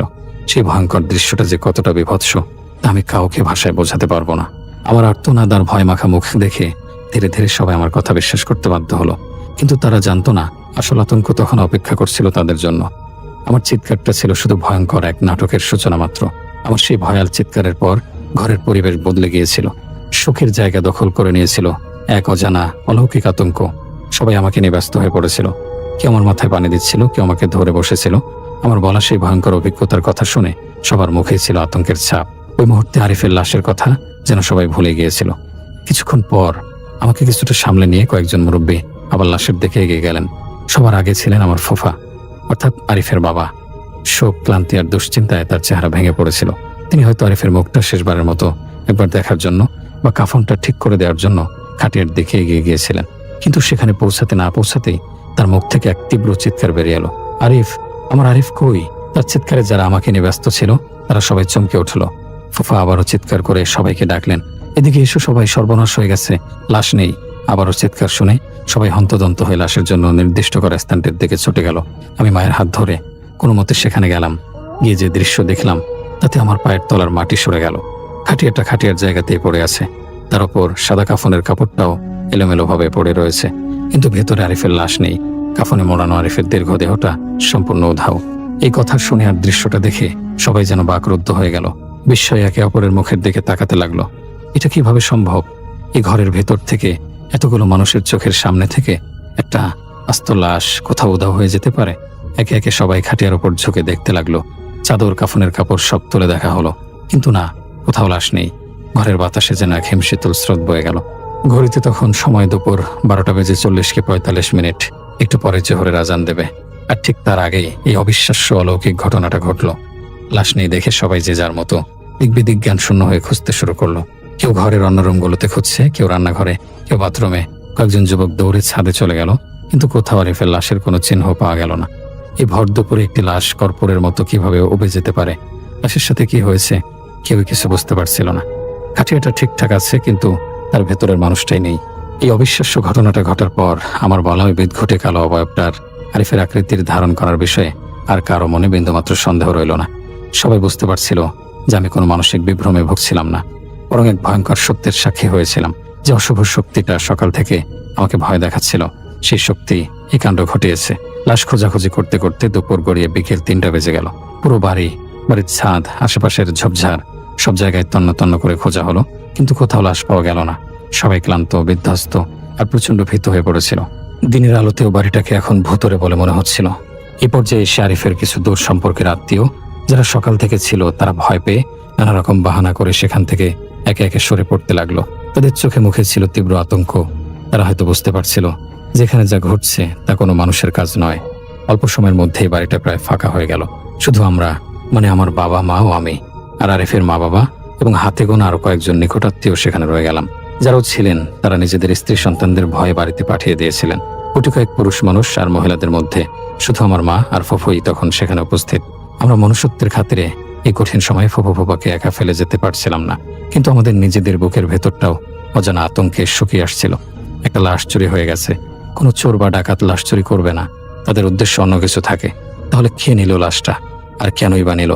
আমার দেখা সেই কালো অবয়বটাই বা কি? হাজারটা প্রশ্ন আমাদের মাথায় ঘুরপাক খাচ্ছিল, কিন্তু কোনো উত্তরই জানা ছিল না। আমরা সবাই বুঝতে পারছিলাম আমরা এক ভয়ঙ্কর চক্রান্তের শিকার হয়েছি, যার সমাধান আমাদের জানা নেই। বিকেল গড়িয়ে আসছিল, আর তার সাথে পাল্লা দিয়ে বাড়ছিল আমাদের ভয় আর অসহায়ত্ব। বিকেলের আলো ফুরিয়ে আসছে, আর তার সাথে আমাদের মনের জোরও যেন কমে আসছিল। লাশ খুঁজে খুঁজে সবাই যখন ক্লান্ত এবং চূড়ান্তভাবে ব্যর্থ, তখন এক ধরনের অসহায়ত্ব আমাদের সবাইকে গ্রাস করলো। আমরা বুঝতে পারছিলাম যা কিছু ঘটছে আরিফের মৃত্যুর পর থেকে ঘটে চলা প্রতিটি ঘটনায় অস্বাভাবিক। আমার সেই কালো অবয়ব দেখা, আরিফের কণ্ঠে ডাক শোনা, দফনের কাজে বিলম্ব, আমার ভয়ঙ্কর রূপান্তর দেখা এবং সব শেষে লাশটায় উধাও হয়ে যাওয়া, এসব কোনো স্বাভাবিক ঘটনার শৃঙ্খল হতে পারে না। তখন আমাদের মধ্যে থাকা সবচেয়ে বয়স্ক চাচা প্রস্তাব দিলেন, আমার মনে হয় এসব সাধারণ কোনো ব্যাপার নয়। আমাদের আর দেরি না করে এলাকার কোনো জ্ঞানী আলেম অথবা মসজিদের ইমামের সাথে যোগাযোগ করা উচিত। তারাই হয়তো এর কোনো সমাধান দিতে পারবেন। এই প্রস্তাবে সবাই এক বাক্যে রাজি হয়ে গেল। এই প্রাকৃত আতঙ্কের পরিস্থিতিতে সৃষ্টিকর্তা আর তার জ্ঞানী বান্দাদের স্মরণ করা ছাড়া আর কোনো উপায় আমাদের সামনে খোলা ছিল না। দেরি না করে আমার বাবা, আমার ফুফা এবং আরও দুজন পুরুষ মিলে বাড়ির সবচেয়ে কাছের মসজিদের ইমাম সাহেবের বাড়ির দিকে রওনা দিলেন। ইমাম সাহেব অত্যন্ত সজ্জন এবং ধার্মিক একজন মানুষ। তারা তার বাড়িতে পৌঁছে যখন সমস্ত ঘটনা, আরিফের আত্মহত্যা থেকে শুরু করে লাশ উধাও হয়ে যাওয়া পর্যন্ত প্রতিটি খুঁটিনাটি বিষয় খুলে বললেন, তখন ইমাম সাহেবের কপালেও চিন্তার ভাঁজ পড়ল। তিনি মনোযোগ দিয়ে সবটা শুনলেন এবং কিছুক্ষণ চুপ থেকে বললেন, বিষয়টা আসলে খুব চিন্তার এবং মোটেও স্বাভাবিক নয়। আপনাদের বর্ণনা অনুযায়ী এর পেছনে কোনো অশুভ কিছুর হাত রয়েছে। তবে সত্যি বলতে আমি এই ধরনের বিষয়ে খুব একটা অভিজ্ঞ নই। তার কথা শুনে আমার বাবা আর ফুফা কিছুটা হতাশ হয়ে পড়লেন। তাহলে এখন কি উপায় হবে? ইমাম সাহেব তাদের অবস্থা বুঝতে পেরে বললেন, আপনারা নিরাশ হবেন না। আমার একজন ওস্তাদ আছেন, একজন অত্যন্ত জ্ঞানী অভিজ্ঞ আলেম। জিন বা আশার এই ধরনের প্রাকৃত বিষয়ে তার অগাধ জ্ঞান এবং অভিজ্ঞতা রয়েছে। আমি তার সাথে আপনাদেরকে কথা বলিয়ে দিতে পারি। আমার বিশ্বাস উনি আপনাদের সাহায্য করতে পারবেন।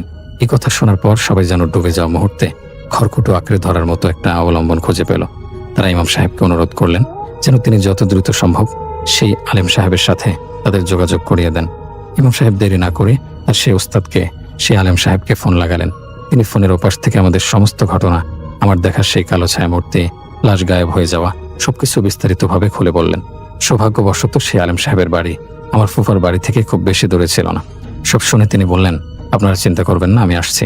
আমি আপনাদের বাড়িতে গিয়ে বিষয়টা দেখতে চাই। ফোন রাখার পর সবার মনে কিছুটা স্বস্তি এলো। 10-15 মিনিটের মধ্যেই সে আলেম সাহেব মসজিদে এসে পৌঁছালেন এবং সেখান থেকে ইমাম সাহেবকে সাথে নিয়ে আমাদের বাড়ির দিকে রওনা দিলেন। কিন্তু এবার যখন তারা সবাই মিলে বাড়িতে প্রবেশ করলেন, তখন এক অদ্ভুত এবং ভয়ঙ্কর অভিজ্ঞতার সম্মুখীন হলেন। বাড়ির ভেতরে ঢোকার সাথে সাথেই সবার নাকে একটা তীব্র পচা গন্ধ এসে লাগলো। এটা সাধারণ কোনো পচা গন্ধ নয়, মনে হচ্ছিল যেন কোনো প্রাণী মরে পচে গলে গেছে। কিন্তু গন্ধটা তার চেয়ে অনেক বেশি তীব্র, অসহনীয় এবং বমি উদ্রেককারী। নিঃশ্বাস নেওয়াই যেন মুশকিল হয়ে যাচ্ছিল। অথচ কিছুক্ষণ আগেও এই গন্ধটা ছিল না। বাড়িতে ঢুকে আলেম সাহেব থমকে দাঁড়ালেন। তিনি চোখ বন্ধ করে লম্বা একটা নিঃশ্বাস নিলেন, যেন কিছু বোঝার চেষ্টা করছেন। তারপর চোখ খুলে শান্ত কিন্তু দৃঢ় কণ্ঠে বললেন, ব্যাপারটা আমি বুঝতে পেরেছি। তার কথা বলার ভঙ্গিতে এমন কিছু ছিল যা আমাদের সবাইকে চুপ করিয়ে দিল। তিনি ঘরের চারদিকে একবার চোখ বুলিয়ে নিয়ে সেই খালি খাটিয়ার দিকে ইশারা করে বললেন, আপনার এই খাটিয়াটা আর ঘরে রাখবেন না। এটাকে ভালোভাবে ধুয়ে আজই মসজিদে পাঠিয়ে দিন। এটা আপনাদের আর কোনো প্রয়োজন হবে না। তার এই অদ্ভুত কথায় আমরা সবাই অবাক হয়ে গেলাম। ফুফা জিজ্ঞাসা করলেন, হুজুর কিন্তু কেন? এর কারণ কি? আলেম সাহেব শান্তভাবে উত্তর দিলেন, সব বলবো, তবে আমাকে সন্ধ্যা পর্যন্ত সময় দিন। আমি মাগরিবের নামাজের পর আপনাদেরকে সব কিছু জানাবো। আপাতত আমার কথা মতো কাজ করুন। আর একটা কথা, আপনারা লাশ খোঁজার জন্য এদিক ওদিক বা বাড়ির দূরে কোথাও যাবেন না। লাশ খোঁজার কোনো দরকার নেই। লাশ খোঁজার দরকার নেই, এই কথাটি শেলের মতো বিঁধল আমার ফুফুর বুকে। তিনি কান্নায় ভেঙে পড়ে বললেন, হুজুর এ কি বলছেন আপনি? আমি আমার সন্তানের লাশটাকেও দাফন করতে পারবো না? আলেম সাহেব তাকে সান্ত্বনা দিয়ে বললেন, মা ধৈর্য ধরুন, আল্লাহ যা করেন ভালোর জন্যই করেন, বিশ্বাস রাখুন তিনি সবাইকে ধৈর্য ধারণ করতে বলে নিজের বাড়ির দিকে চলে গেলেন এবং জানালেন যে সন্ধ্যার পর মাগরিবের নামাজ আদায় করে তিনি আবার আসবেন। তার আগমন এবং তার রহস্যময় কথাগুলো আমাদের মনে একাধারে আশা এবং তীব্র কৌতূহলের জন্ম দিল। তিনি কি এমন জেনেছেন? কেন তিনি লাশ খুঁজতে বারণ করলেন?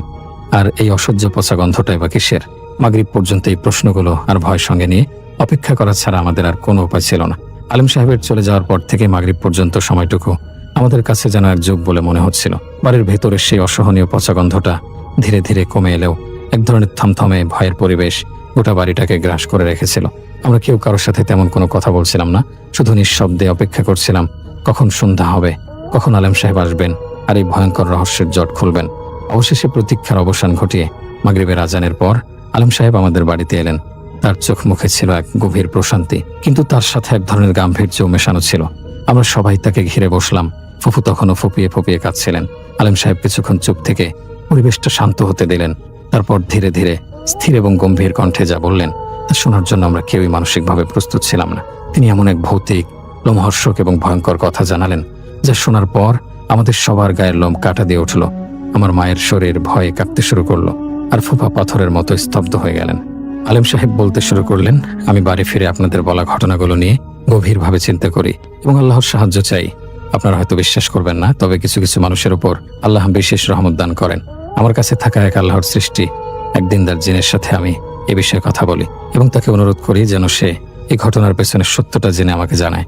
জিন শব্দটা শোনার সাথে সাথেই আমাদের বুকের ভেতরটা ছ্যাদ করে উঠল। আমার দেখা সেই কালো অবয়বের কথা মনে পড়তেই আমার গলা শুকিয়ে এলো। তিনি বলে চললেন, আমার সেই দিনদার জিন আমাকে যা জানিয়েছে তা অত্যন্ত ভয়ঙ্কর। সে জানায় আরিফের মৃত্যুর পরপরই যখন তার আত্মা শরীর ছেড়ে দেয়, ঠিক সেই সময়ে এই এলাকা দিয়ে এক শক্তিশালী জিন অতিক্রম করছিল। সেই জিনটি কোনো মুসলিম জিন ছিল না, সে ছিল এক খ্রিস্টান জিন। তার নাম বারিশ। তিনি একটু থামলেন, আমাদের প্রতিক্রিয়া লক্ষ্য করলেন, তারপর আবার বলতে শুরু করলেন, এই বারিশ যে ধরনের জিন, সেই প্রজাতির জিনদের এক অদ্ভুত এবং ভয়ঙ্কর পছন্দ রয়েছে। তারা মূলত সেই সব মৃতদেহের প্রতি আকৃষ্ট হয় যারা আত্মহত্যা করে মারা যায়, কারণ এই ধরনের অস্বাভাবিক মৃত্যুতে লাশের উপর এক ধরনের অশুভ ছায়া পড়ে যা তাদের খুব প্রিয়। তারা এইসব লাশের উপর ভর করতে বা এইসব লাশকে নিজেদের জগতে নিয়ে যেতে খুব আগ্রহী হয়ে থাকে। আমার ফুফু কান্নায় ভেঙে পড়লেন। আলেম সাহেব তাকে ইশারায় শান্ত থাকতে বলে। যখন বারিশ নামের ওই জিনটি এখান দিয়ে যাচ্ছিল, তখন সে আরিফের লাশটি দেখতে পায়। আত্মহত্যা করার তরতাজা এই লাশটা তার খুব পছন্দ হয়ে যায়। সে সিদ্ধান্ত নেয় এই লাশ সে তার নিজের করে নেবে। তাই সে প্রথম থেকেই লাশের আশেপাশে ঘুরছিল। আর আনোয়ার, বাবা, তুমি যে কালো অবয়বটি বারবার দেখছিলে, ওটা আর কেউ নয়, ওটা ছিল সেই জিন বারিশ। আরিফার তোমার বন্ধুত্ব খুব গভীর ছিল, তোমাদের দুজনের আত্মার মধ্যে এক ধরনের টান ছিল। সে কারণে জিনটি তোমাকে ভয় দেখানোর জন্য, তোমার সাথে এক ধরনের খেলা করার জন্য বারবার তোমার সামনে আসছিল এবং আরিফের কণ্ঠ নকল করে তোমাকে ডাকছিল। সে তোমার ভয়টাকে উপভোগ করছিল।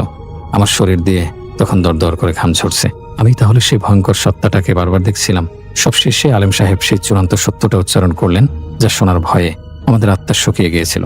তিনি বললেন, দুপুরে যখন তুমি চিৎকার করেছিলে তখন জিনটি বুঝতে পারে যে তার উপস্থিতি প্রকাশ পেয়ে গেছে। তাই সে আর দেরি করেনি। সে সবার অলক্ষ্যে নিজের প্রাকৃত ক্ষমতা বলে আরিফের লাশটিকে ওখান থেকে তুলে নিয়ে তার নিজের জগতে চলে গেছে। আরিফের লাশ আর কোনোদিনও ফিরিয়ে আনা সম্ভব নয়। এই কথা শোনার পর ফুফু জ্ঞান হারিয়ে ফেললেন। আমার মা আর অন্যরা তাকে ধরে তোলার চেষ্টা করতে লাগলেন। আলেম সাহেব দীর্ঘশ্বাস ফেলে বললেন, আমার জিন আমাকে শুধু এটুকুই জানিয়েছে। সে বলেছে এর চাইতে বেশি কিছু সে আর বলতে চায় না, কারণ কিছু কিছু বিষয় মানুষের না জানাই ভালো। তাই আমিও তাকে আর জোরাজোরি করিনি।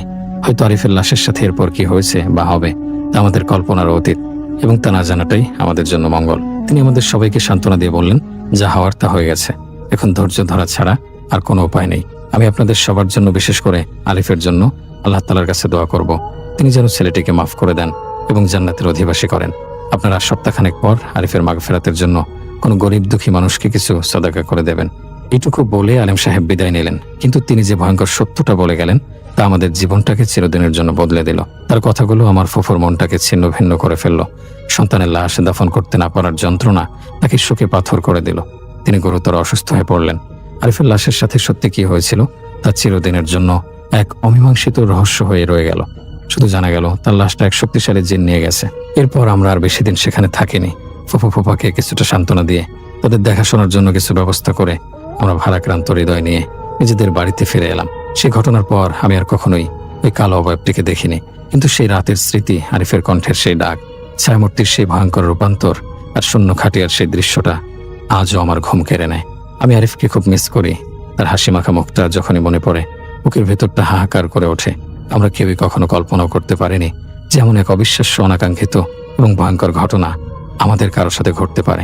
এক বন্ধুর লাশ চুরির এই ভৌতিক স্মৃতি আমি হয়তো আমৃত্যু বয়ে বেড়াবো।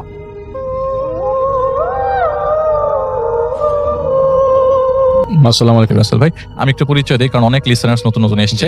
আমার নাম ডক্টর আলী। তো আজকে যে ঘটনাটা নিয়ে আসছি, অনেক জ্বর নিয়ে মসজিদে রিফাত ভাই যান। তো মসজিদে মাগরিবের নামাজ শেষ করে তখন গরমকালে শীতের চাদর জড়িয়ে তিনি মসজিদের ভিতরে প্রবেশ করেছেন। নামাজ শেষে রিফাত ভাই মসজিদে খানিকক্ষণ বসেন, তার শীত করছিল খুব, এবং লোক দিয়ে তার ছেলেকে খবর পাঠান যাতে তাকে বাসায় নিয়ে যায়। তো মসজিদের এক কর্নারে বসে বসে তিনি তসবিহ পড়ছেন আর ভাবছেন একটা ছেলের কথা। অল্প বয়সে ছেলেটা রোড অ্যাক্সিডেন্টে মারা গেল। মারা যাবার দিন ছেলেটা বলেছিল, হুজুর আপনার সাথে আবার কবে দেখা হবে কে জানে, তবে সৌদি যখন যাব তো আপনার জন্য কি আনবো আপনি চিঠি লিখে জানাবেন। তো ছেলেটা তার প্রতিবেশী, ছোটবেলা থেকে ছেলেটাকে সে এই এলাকায় বড় হতে দেখেছে। তো বাবা আমার কষ্ট মুছে ফেলবার জন্য ছেলেটা সৌদি পাড়ি জমাতে চাচ্ছিল, কারণ ইমাম সাহেবের আবার 4 ছেলে। তো ওনার বাবা আবার ইমাম মসজিদের। তো বাবা আমার যাই হোক, তারা চেয়েছে এদিক সেদিক থেকে টাকা পয়সা জোগাড় করে ভিসা ম্যানেজ করে সেই ছেলেটা সৌদি যাবার উদ্দেশ্যে তখন সেদিন এয়ারপোর্ট যাচ্ছিল। সেই যাবার সময় বিমানবন্দরের আগে রোড অ্যাক্সিডেন্ট করে তার গাড়ি উল্টে স্পট ডেড তিনি। সেই ছেলেটার সাথে সেটাই লাস্ট কথা।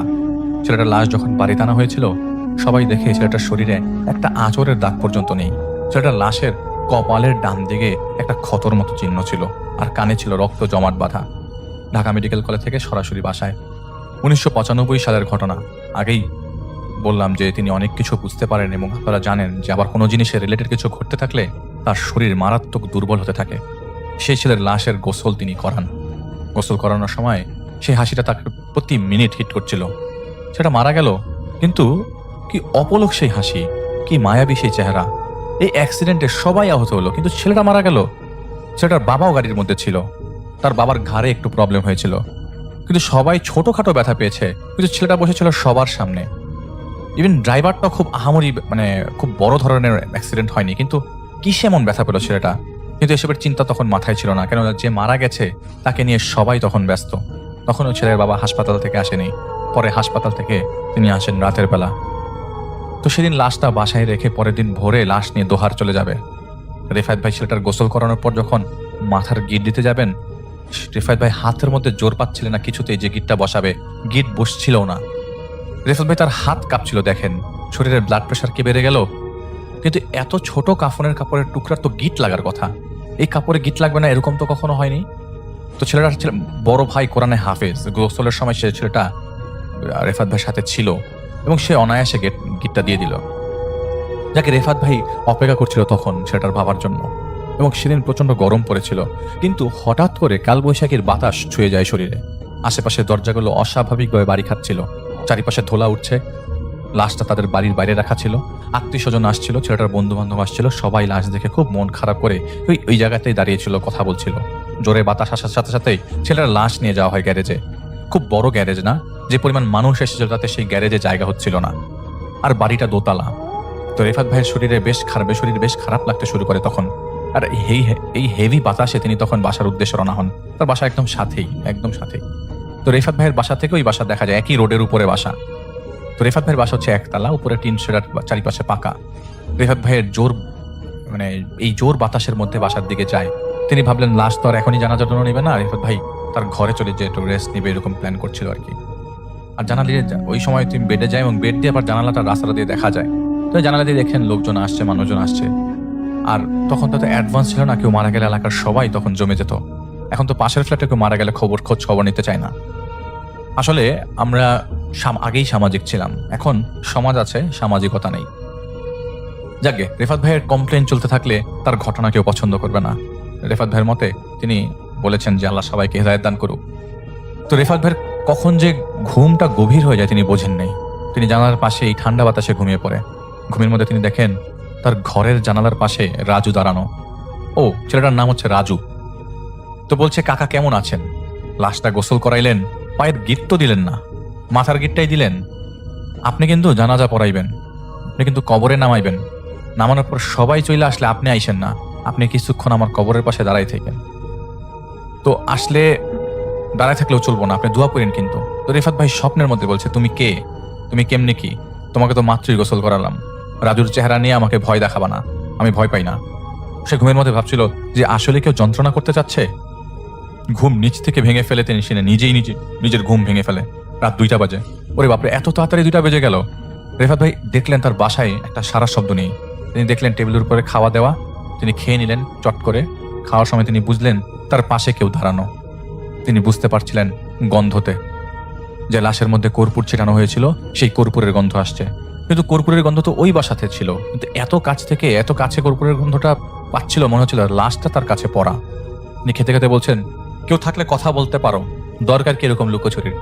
তিনি দেখলেন কে যেন নিঃশ্বাস ফেলছে, সেটার শব্দ দরজার ওই পাশ থেকে পাচ্ছেন তিনি। তিনি ঘাড় ঘুরালে দেখতে পান বিছানার কর্নারে রাজু বসে আছে, চুপ করে হালকা হাসি দিয়ে মাথা নিচু করে, যেভাবে লাশের মধ্যে তিনি দেখেছিল। তো 10 সেকেন্ড হবে না তার আগেই তিনি দেখেন যে সেটা হাওয়ায় মিলে যায়। আসলে এটা কোনো ঘটনাই না, এরকম হতেই পারে। রেফাত ভাই আগে অনেকের লাশ দাফনের সময় 1-2বার এরকম অস্তিত্ব অনুভব করেছিল। প্লাস তিনি তো অনেকের কাজ করেছেন, হয়তো কোনো ভালো জিন হতে পারে যে এসে বারবার তাকে দেখা দিচ্ছে। আর মৃত্যুর পর রূহ কিছুক্ষণের জন্য ঘুরে ফিরে আসার পর লাশ গোসলের পরে রূহ ফেরত দেওয়া হয়, তখন সেই রূহ সব শুনতে পায়, মানুষের কথাবার্তা, ভালো কথা মন্দ কথা। যাকে এত কিছু তিনি ভেবে ওই বাসায় নামাজ মানে তার নিজের বাসায় উজু করেন, নামাজ পড়েন এবং নামাজ পড়ে আস্তে করে সেই বাড়িতে যান। সেই বাড়িতে যাওয়ার পরে তার হঠাৎ করে তার মনে হলো যে জ্বর চলে আসছে বডিতে।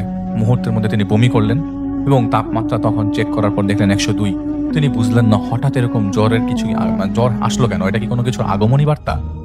তিনি ফ্রেশ হয়ে এসে আবারও এক কোণে চেয়ারে বসে থাকেন। তিনি তার পাশে সাদা কাপড় পরা একটা ছেলে তার হঠাৎ করে দেখেন তার পাশে এসে দাঁড়ায়। তিনি উপরে তাকালে দেখতে পান রাজু।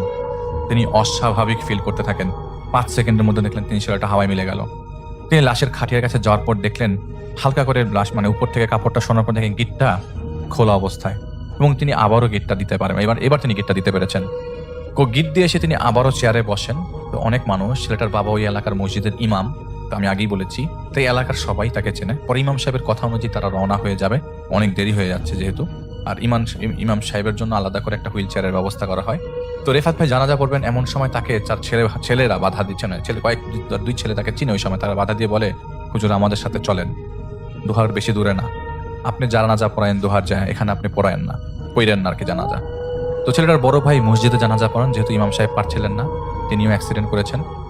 আর এই জ্বর নিয়ে দোহার যাবে চিন্তা করতে করতে 7-5 চিন্তা করে তিনি দোহার রওনা দিয়ে দেন, এবং দোহার পৌঁছাবার পর তার জ্বর দ্বারা 103-এ তিনি জ্বর নিয়ে সেখানে আরেক দফা জানাজা পড়ান, এবং রেফাত ভাই নিজেই বলেছে যে তাকে বলছেন জানাজা পড়াবার জন্য।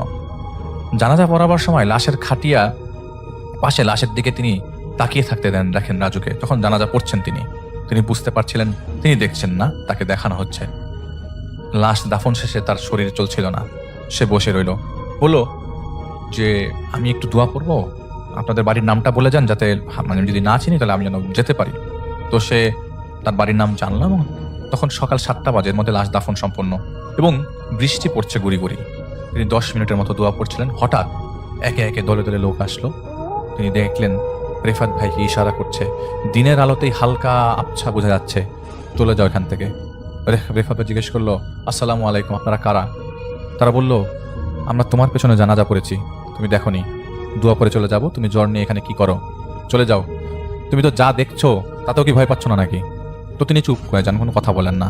তিনি দেখলেন তার শরীর নড়তে পারছে না, দাঁড়াতে পারছে না। হঠাৎ একটা শব্দ আসলো, মনে হচ্ছে কি একটা বিকট গাছ সামনে পড়লো। তিনি দেখেন তিনি ঘুমিয়েছেন, আর লোকজন তার পাশে দাঁড়িয়ে। তাকে এখানে নিয়ে এসছে অলরেডি বাড়ির কাছে। জ্বরটা বেশ বেড়ে গেছে। তাকে নিয়ে যাওয়া একটা রুমে, এবং তিনি বিশ্রাম নেন। নিতে নিতে তখন রাত 9টা। এর মধ্যে তাকে খাবার নিয়ে কয়েকবার ডেকে গেছে, কিন্তু তিনি সাড়া দেননি। সেদিন রাতেই তিনি একজনকে সাথে করে নিয়ে দোহার থেকে ঢাকা চলে আসেন, এবং রাস্তায় তিনি প্রায় 3-4 বার বমিও করেছেন। বাসায় পৌঁছে মাথায় পানি ঢালেন এবং ওস্তাদদের অপেক্ষা করতে থাকেন, কারণ তিনি রাস্তায় বাসের মধ্যে আসা অবস্থায়ও তাদের স্মরণ করেছিল। রাতের বেলা কয়টা নাগাদ যে ওস্তাদরা আসে তিনি বুঝেন নাই, শুধু তার একটা কথাই মনে হচ্ছে, উনি কবরস্থানে অনেকগুলো অবয়ব দেখতে পেয়েছিল, ওগুলা কারা? ওস্তাদরা বলে ওগুলো হচ্ছে তারা যারা ইমাম সাহেবের সাথে থাকে, ইমাম সাহেবের হয়ে তারা কবরস্থানে দোয়া করতে গেছিল। কিন্তু তার এই জ্বর কেন হয়েছে এসব উত্তর তার মনে নাই, এবং তিনি গভীর ঘুমে নিমগ্ন হয়ে যাচ্ছিলেন। পরের দিন তার মন খারাপ, বারবার রাজুর কথা মনে পড়ছিল। কি কাহিনী, এরকম একটা ছেলের চেহারা বারবার ভেসে আসবার কারণটা কি? সেটা মনের মধ্যে ঢুকে গিয়েছিল। আর সেই হাসি, তার বাসায় সেদিন অনেক খাওয়া তিনি সেই বাড়ি থেকে মানে ওই বাড়ি থেকে এসছে আর কি। সকাল গড়িয়ে দুপুর এবং বিকালে রেফাত ভাই মনোযোগ দিতে পারছিল না কোনো কিছুতেই। এই যে সেই মাগরিবের নামাজ পড়ে তসবিহ গুনছিল, হঠাৎ মসজিদের খাদেম বলছে মসজিদের ইমাম নাকি সকালবেলা থেকে কোনো কথা বলছেন না, তিনি শুধু হেসেই যাচ্ছেন, খালি গায়ে বসে আছেন, মানুষের সাথে দূর ব্যবহার করছেন, মসজিদে আসবেন না, মসজিদ আর কখনো আসবেন না, এটাও নাকি তিনি চিৎকার করে বলছে আসর ওয়াক্ত থেকে।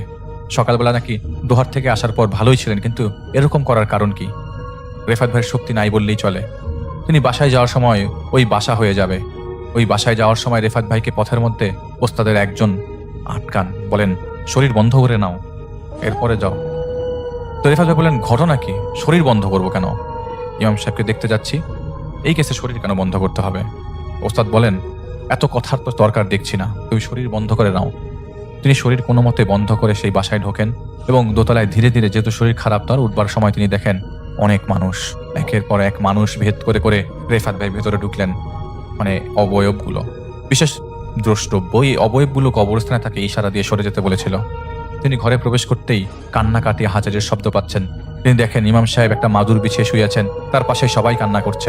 মনে হচ্ছিল মানুষটা মারা গেছে, কিন্তু না, তিনি এরকম করছে সকাল থেকেই, কিছুই খাচ্ছে না। মানুষের ছবি আঁকছেন, একটা খাতা ভরে ফেলেছেন একই ছবি এঁকে, ছবিগুলোর শরীরে পিন ঢোকানো, একই ছবি অনেকগুলো পৃষ্ঠার। রেফাত ভাই বুঝলেন যে এরকম তো আসলে হওয়ার কথা না, এখানে ঝামেলা আছে। তো এর ভেতরে এবার গহীনে যেতে হলে ওনার সাথে কথা বলতে হবে, ওনার ভেতরে জিন আনা যায় কিনা। কিন্তু তাকে যে ভর করেছে তার মুভমেন্ট বোঝা যাচ্ছে না। নর্মালি জিন যদি ভর করে থাকে এবং খুব কড়াভাবে ভর করে তখন বোঝা যায়, রেফাত ভাই সেটা বুঝে ফেলেন। তো ইমাম সাহেবকে অনেকবার ডাকার পর রেফাত ভাই তার মাথায় হাত রেখে সূরা কাহফ পড়েন, সাথে সাথে তিনি স্বাভাবিক হয়ে যায়। মাথাটা ঢলে পড়ে তিনি সবার সাথে কথা বলা শুরু করে দেয় এবং বলতে লাগলেন মাছের গন্ধ এখন আর পাচ্ছি না। রেফাত ভাই বুঝে গেলেন এখানে কি তাকে কেউ ক্ষতি করবার চেষ্টা করছে। রুম থেকে সবাইকে বের করে দিলেন যাতে ইমাম সাহেবের সাথে রেফাত ভাই কথা বলতে পারেন। ইমাম সাহেবকে জিজ্ঞেস করলেন ঘটনা কি, কোনো ঝামেলা আছে? থাকলে বলেন আমাকে, আমার জ্বর, তারপর আপনাকে দেখতে আসলাম। খাদেম সাহেব খুব জোর করলো, ছোট করে বলেন কি হয়েছে, আমি এতটা সুস্থ না, তারপরে আমি আপনার কথা শুনতে চাই। আমি যদি সুস্থ হই তাহলে বিষয়টা দেখব।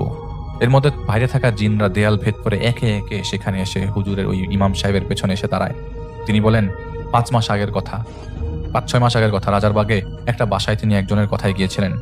সেখানে একটা মহিলাকে দেখানো হয়েছিল। সেই মহিলা তাকে বলে তার স্বামী, তার শাশুড়ি তাকে বাচ্চা ফেলে দিতে বলছে। সেই বাচ্চা তারা চায় না, কারণ সেই ছেলেকে তার শাশুড়ি অলরেডি আরো একটা বিয়ে দিয়ে দিয়েছেন যৌতুকের জন্য। এখন এই বউকে তারা রাখবে না। আর এই মেয়েটা গরিব পরিবারের একটা মেয়ে, সেখানে বিয়ে করে এসেছে, সে যদি চলে যায় তাহলে খাবে কি আর থাকবে কোথায়? আর আসলে তার যাওয়ার জায়গা নেই, সৎমার কারণে তিনি ওইখানে যেতে পারবেন না। এই কথাগুলো হুজুরকে তিনি বলেন, আর বলে যে তার পেটের বাচ্চাটা আসলে আসুক, এটা আমি ফেলতে চাই না, উনি বলেছেন। এর মধ্যে মেয়েটা খালি স্বপ্নে দেখতো যে তিনি খালি বিষ খাচ্ছেন। তার ঘরের 4 কোণে 4 জন কালো বৃদ্ধ মহিলা তিনি প্রায় সময় দাঁড়িয়ে থাকতে দেখতেন। তারা হাসতো, তারা মাঝে মাঝে কাঁদতো, তারা বিকট চিৎকার করত। বাসাটার মধ্যে সেই অন্তঃসত্ত্বা মহিলার থাকার অবস্থা ছিল না। আর হুজুর সেটা বের করে ফেলেছিল, ইমাম সাহেব বের করেছিল এভাবে যে সেই মহিলার বাচ্চা তারা চায় না, এবং দেনমোহরের টাকা যেটা 1 লক্ষ টাকায় ধার্য করা হয়েছিল সেটাও দিতে চায় না। এবং সেই মেয়ে তার বাবার বাড়ি থেকে তেমন কিছু নিয়ে আসতে পারেনি দেখে প্রায় সময় মেয়েটাকে তারা প্রহার করত। বাড়ির সবাই কাজ করাতো, বাচ্চা পেটে আসার পর তাদের মাথা খারাপ হয়ে যায়। তারা এখন তাকে বের করতে চায়, কিন্তু কয়েকবার দেন দরবার করার পরও মেয়েটা এখানে থেকে যায়।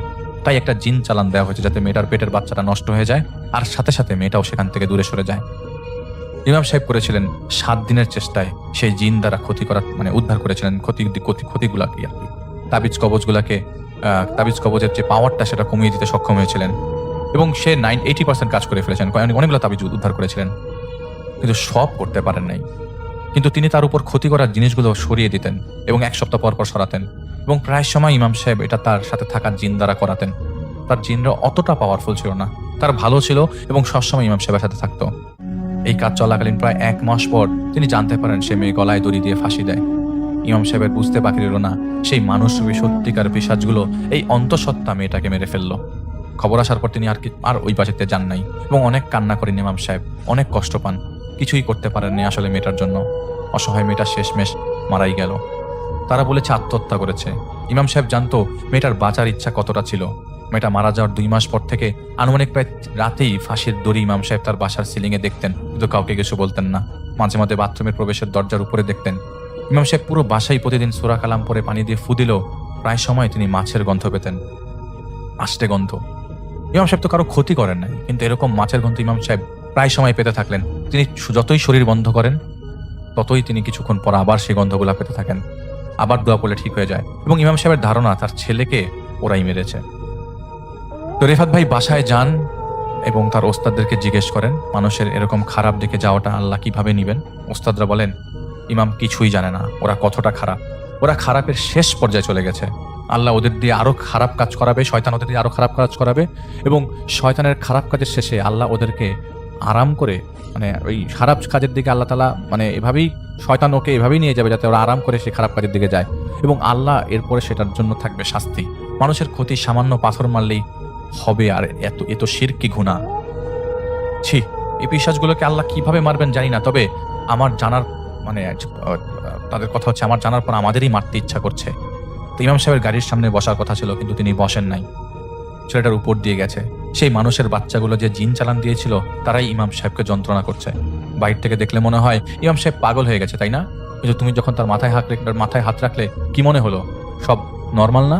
তখন রেফাত ভাই বলল হ্যাঁ বুঝতে পেরেছি। তো বলে শত্রুতা মানুষ কোন পর্যায়ে নিয়ে গেছে তার ধারণা তোমার নাই। গুলি করেই মেরে ফেললে খুনি, এরকম খুনিকে চিহ্নিত করবে আল্লাহ যারা আল্লাহকে টপকে শিরকে লিপ্ত হচ্ছে। গুনাহ যেমন দেখা যায় না, শাস্তিও তেমন দেখা যায় না। কঠিন শাস্তি অপেক্ষা করছে। তোমার কিছু করতে হবে না, ওদের বোতলে না, ওদের এই জাহান ছাড়া করতে হবে। ইমাম সাহেবকে তারাই এখন ক্ষতি করার জন্য উঠে পড়ে লেগেছে, কারণ ওই মহিলার চালানগুলো ইমাম সাহেব কেটে দিত, আর ইমাম সাহেবের সাথে যারা থাকে এগুলো তার ছাত্র। তো ওরা খুব আহামরি কিছু করতে পারবে না। তুমি ওই বাসায় যে 2 রাকাত নামাজ এবং রোজা রেখে 2 রাকাত নামাজ পড়বে। তুমি এখন সুস্থ আছো, আশা করছি তোমার সমস্যা হবে না। একটা কবরস্থানে হুজুরের নামে একটা তাবিজ পোতা আছে, সেটা সরিয়ে তুমি 2 রাকাত নামাজ আদায় করবে, আর কবরস্থানের নামটা আমরা তোমাকে জানাচ্ছি। পরের দিন ওনারা এসে কবরস্থানের নাম বলে যান, এবং সেটা আমরা পাবলিশ করছি না। রেফাত ভাই তার ছেলেকে নিয়ে যান সেই কবরস্থানে। এত হাজার হাজার কবরের ভেতরে একটা কবরের পাশে রাখা, মানুষ মরলেও মানুষের কবরও শান্তি পায় না এই জাদুটনায় ব্যস্ত মানুষজন। যাকে সেই তাবিজ সহজেই বের করে ফেলেন তারা। রাত 12টার দিকে রেফাত ভাই বাসায় ফিরে ফ্রেশ হয়ে সেই তাবিজ আগুনে পোড়ান, এবং পরের দিন রোজা রেখে সেই ইমাম সাহেবের বাসায় যান। সেখানে 2 রাকাত নামাজ আদায় করেন এবং জোরে জোরে সূরা রহমান পড়েন পুরো বাসায়। হঠাৎ তিনি দেখেন হুজুর কান্না করছে। তাকে ধরার পর ঘাড়ে হাত রাখার পর বলে ছেলের কথা মনে পড়ছে।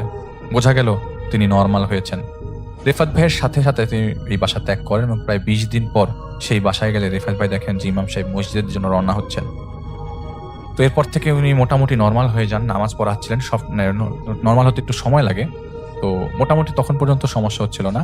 এবং সেই জিনটার কি হয়েছে সেটা রেফাত ভাই শেয়ার করবেন না বলে জানিয়েছেন। এবং সেই ইমাম সাহেব মারা গেছেন 2019 সালের জানুয়ারি মাসে। তো এটাই ছিল ঘটনা, এবং আমি খুব বড় ঘটনা শেয়ার করলাম না, কিন্তু একটা স্বাভাবিক ঘটনা শেয়ার করলাম, যেটা রিফাত ভাই অনেকদিন যাবত বলতে চাচ্ছিলেন। আপনারা যারা তাহাজ্জুদের নামাজ পড়েন তা এমন কোনো লোককে খুঁজে বের করেন, দেখেন তাহাজ্জুদের নামাজ যারা অনেক দিন যাবত পড়ছিল তারা অনেক কিছু টের পান। এবং স্পেশালি আমার খুব কাছের খুব ঘনিষ্ঠ একজন মানুষ যে প্রায় দীর্ঘ 35 বছর যাবত তাহাজ্জুদের নামাজ পড়ছে, তিনি আমাদেরকে বলেছেন তিনি যখন তার পোস্টিং খুলনাতে ছিল তখন তিনি যে বাসায় থাকতো সেই টিনের চালে তাহাজ্জুদের নামাজের পড়ার সাথে সাথেই অনেক শব্দ হতো। তো এটাই ছিল ঘটনা। আমরা চলে যাচ্ছি আমাদের পরবর্তী অতিথির কাছে, সামির ভাইয়ের কাছে। আমরা জানি না আপনাদের কাছে কেমন লেগেছে ঘটনাটা।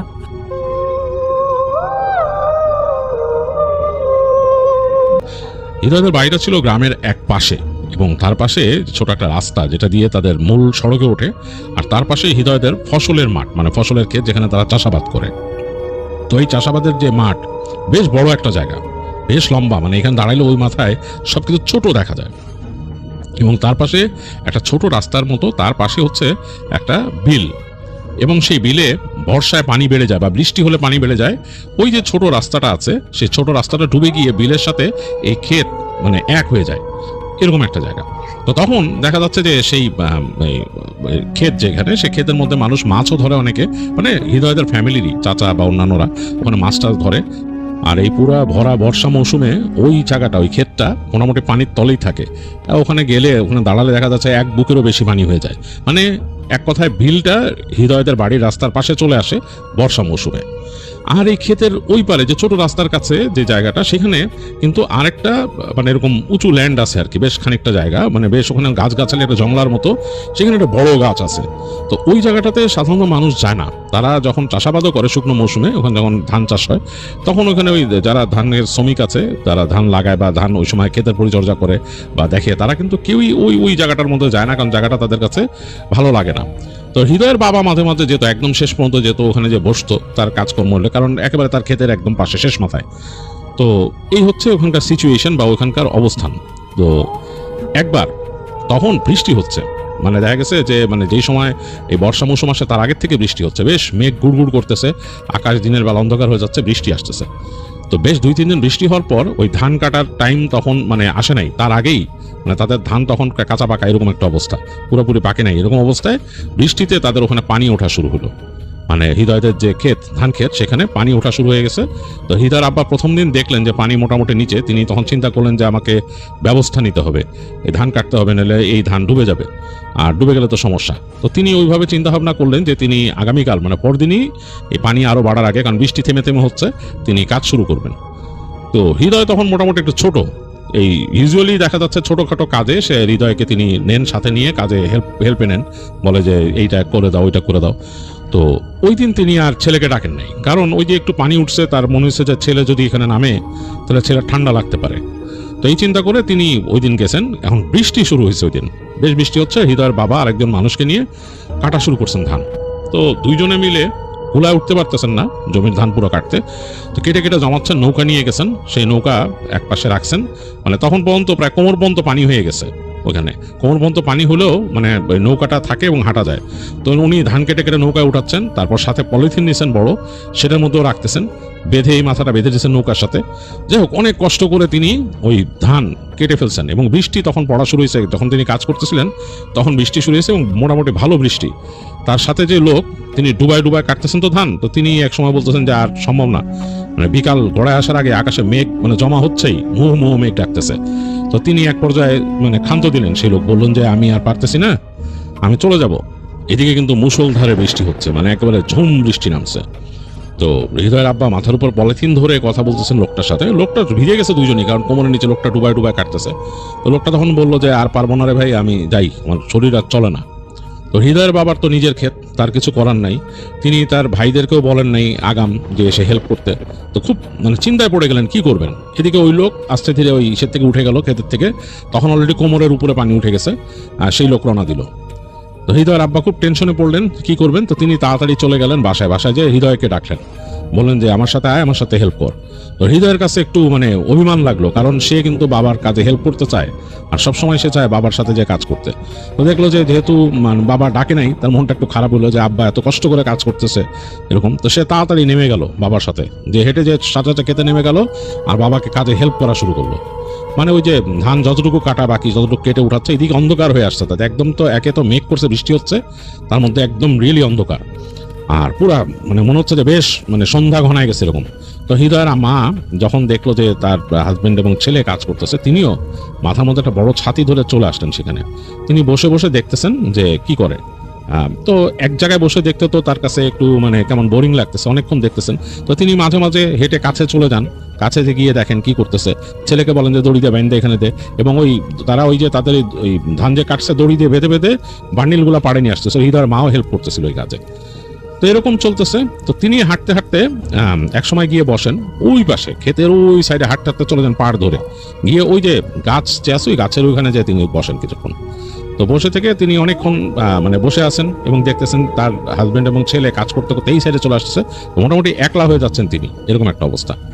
তো তার কাছে হঠাৎ করে মনে হলো যে তার পেছনে যে গাছ গাছালি, সেখানে সর সর সর শব্দ হচ্ছে, মনে হচ্ছে যে গাছের ডালের উপর দিয়ে কেউ চলাফেরা করতেছে। মানে এই পাশ থেকে হেঁটে হেঁটে ডালের ওই পাশে উঠে যাচ্ছে বা এই পাশে চলে যাচ্ছে। তিনি জানেন যে এখানে গাছের উপরে কোনো প্রাণী থাকে না, বানর বা কিছু এরকম কিছুই নেই এখানে, কি চলাফেরা করে। এখন চারিদিকে তো অন্ধকার, তিনি বুঝতে পারতেছেন না, ছাতা মাথায় তার, তিনি ভিজেও যাচ্ছেন, কেন ছাতাও যে কমপ্লিটলি তাকে প্রোটেকশন দিচ্ছে বৃষ্টির থেকে তা না। তো তিনি অনেকক্ষণ দেখার চেষ্টা করলেন দিদি, দেখলেন যে না, মানে কিছুই বোঝা যাচ্ছে না, কিন্তু মনে হচ্ছে কিছু একটা চলতেছে। এক পর্যায়ে তার মনে হলো থপ করে ওই পাশে গাছের থেকে কিছু মাটিতে পড়লো, মানে বেশ একটা শব্দ পেলেন থপ করে, অ্যাজ ইফ কোনো মানুষ যদি লাফায় পড়ে নামে ওখান থেকে। তো তিনি একটু অবাক হলেন, একটু ভয়ও পেলেন। তিনি চিন্তা করলেন থাকে এখানে না বসি। তো তিনি তাড়াতাড়ি হেঁটে ওখানে চলে আসতেছেন।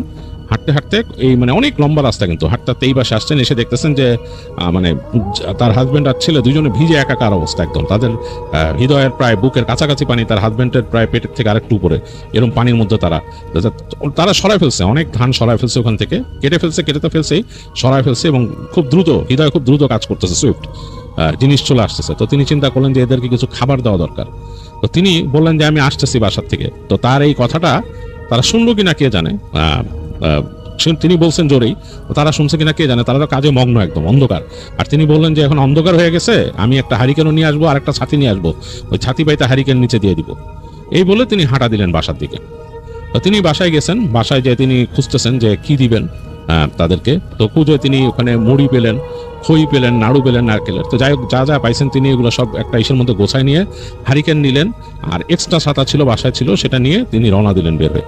তো তিনি বের হয়ে হেঁটে হেঁটে আসতেছেন বাসা থেকে বের হয়ে বেশ খানিকটা পথ হাঁটতে হয়। তখন বৃষ্টিটা কমে গেছে, বৃষ্টি একদম কমে গেছে, ঝিরঝির হালকা হালকা পড়তেছে কয়েক ফোঁটা, অন্ধকার হয়ে গেছে চারিদিক, কেমন যেন আকাশে হালকা লালচে ভাব ধরে আছে মেঘের ওই পারে।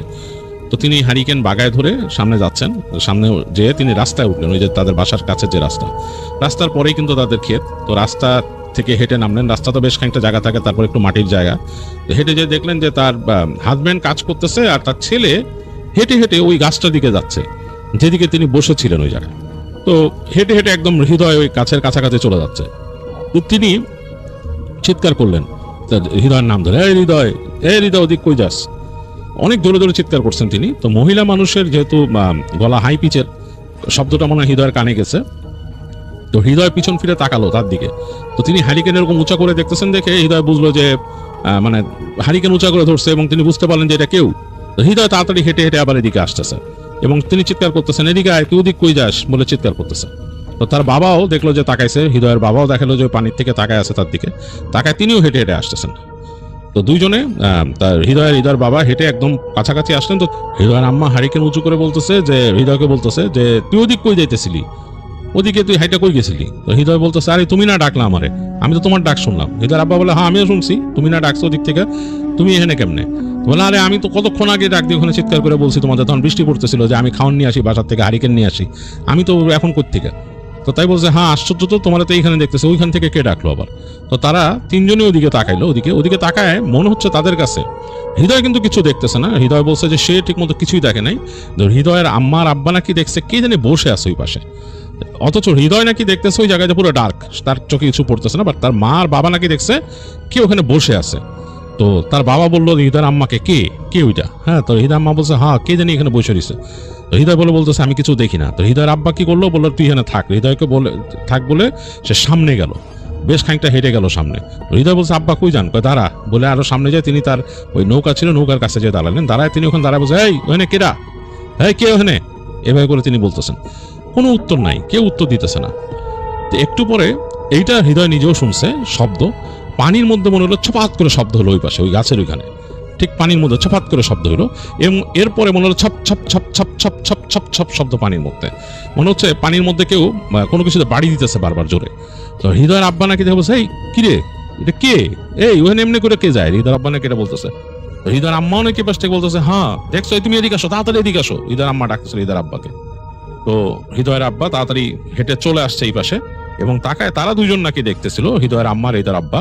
হৃদয় নাকি দেখতেছে না, সে শব্দ পাচ্ছে একটা, সে দেখে নাই, কিন্তু তার বাবা মা দুজন নাকি দেখছে যে পানির মধ্যে ওই যে মানুষের মতো যে আকৃতি বা মানুষ যেটা, সে পানির মধ্যে দিয়ে দৌড়াচ্ছে, পানির উপর দিয়ে, মানে তার পাটা পানির উপরে পড়তেছে, ছপ ছপ ছপ ছপ ছপ ছপ করে পানির উপরে পড়তেছে, আবার একটু পর পর দাঁড়ায় যে পানির তলে হাত ঢুকাই দিতেছে, আবার মাথা ঢুকাই দিতেছে, যেভাবে করে হাঁস পানির তল থেকে মাছ ধরে, জাস্ট লাইক দ্যাট, ওইভাবে নাকি মাথা পানির নিচে দিয়ে দিতেছে, আবার নাকি উঠতেছে, এবং একটা ডার্ক ফিগার, তারা বুঝতে পারতেছে না এটা মানে কোন মানুষ বা কে, কিন্তু তারা বুঝে গেছে এটা স্বাভাবিক কিছু না, কারণ পানি তো অনেক উঁচু, প্রায় হৃদয়ের বাবার প্রায় বুকের কাছাকাছি চলে আসছে পানি, হৃদয়ের বুক সমান পানি ওখানে। তো ওইখানে ওই পানির মধ্যে তো ডুবে যাবে কোনো মানুষ পানির উপর কিভাবে হাঁটে দৌড়ায়, কিন্তু সে মনে হচ্ছে দৌড়াচ্ছে, এবং দৌড়ানটা খুব নাকি অন্যরকম, মানে একটা পা বেশ উঁচু করে করে উপরে তুলে আর ফেলে ছপাস করে পানির মধ্যে। এই শব্দ হৃদয় পাইছে, কিন্তু হৃদয় কিন্তু দেখতেছে না ওইখানে, হৃদয় দেখতেছে খালি মানে ওই জায়গাটা, কিন্তু তার বাবা মা দুইজন দেখতেছে।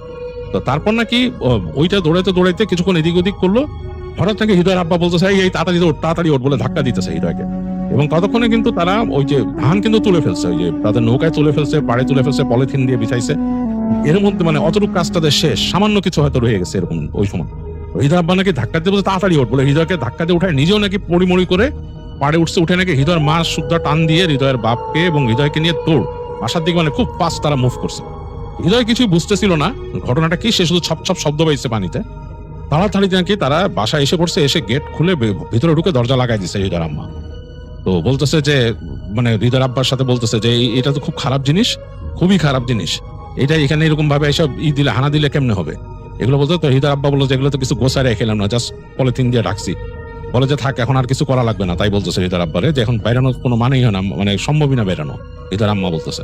তো যাই হোক, হৃদয় জিজ্ঞেস করলো কি, তো তার বাপ নাকি বলতেছে তাকে যে ওইখানে একটা পিশাচ দেখছি খারাপ, ওইটা ওইখান থেকে দৌড়াইতেছিল। বাবা তোমার এগুলা দেখার দরকার নাই, তোমার এগুলো চিন্তা করার দরকার নেই, কাপড় চেঞ্জ করো, তাড়াতাড়ি যাও।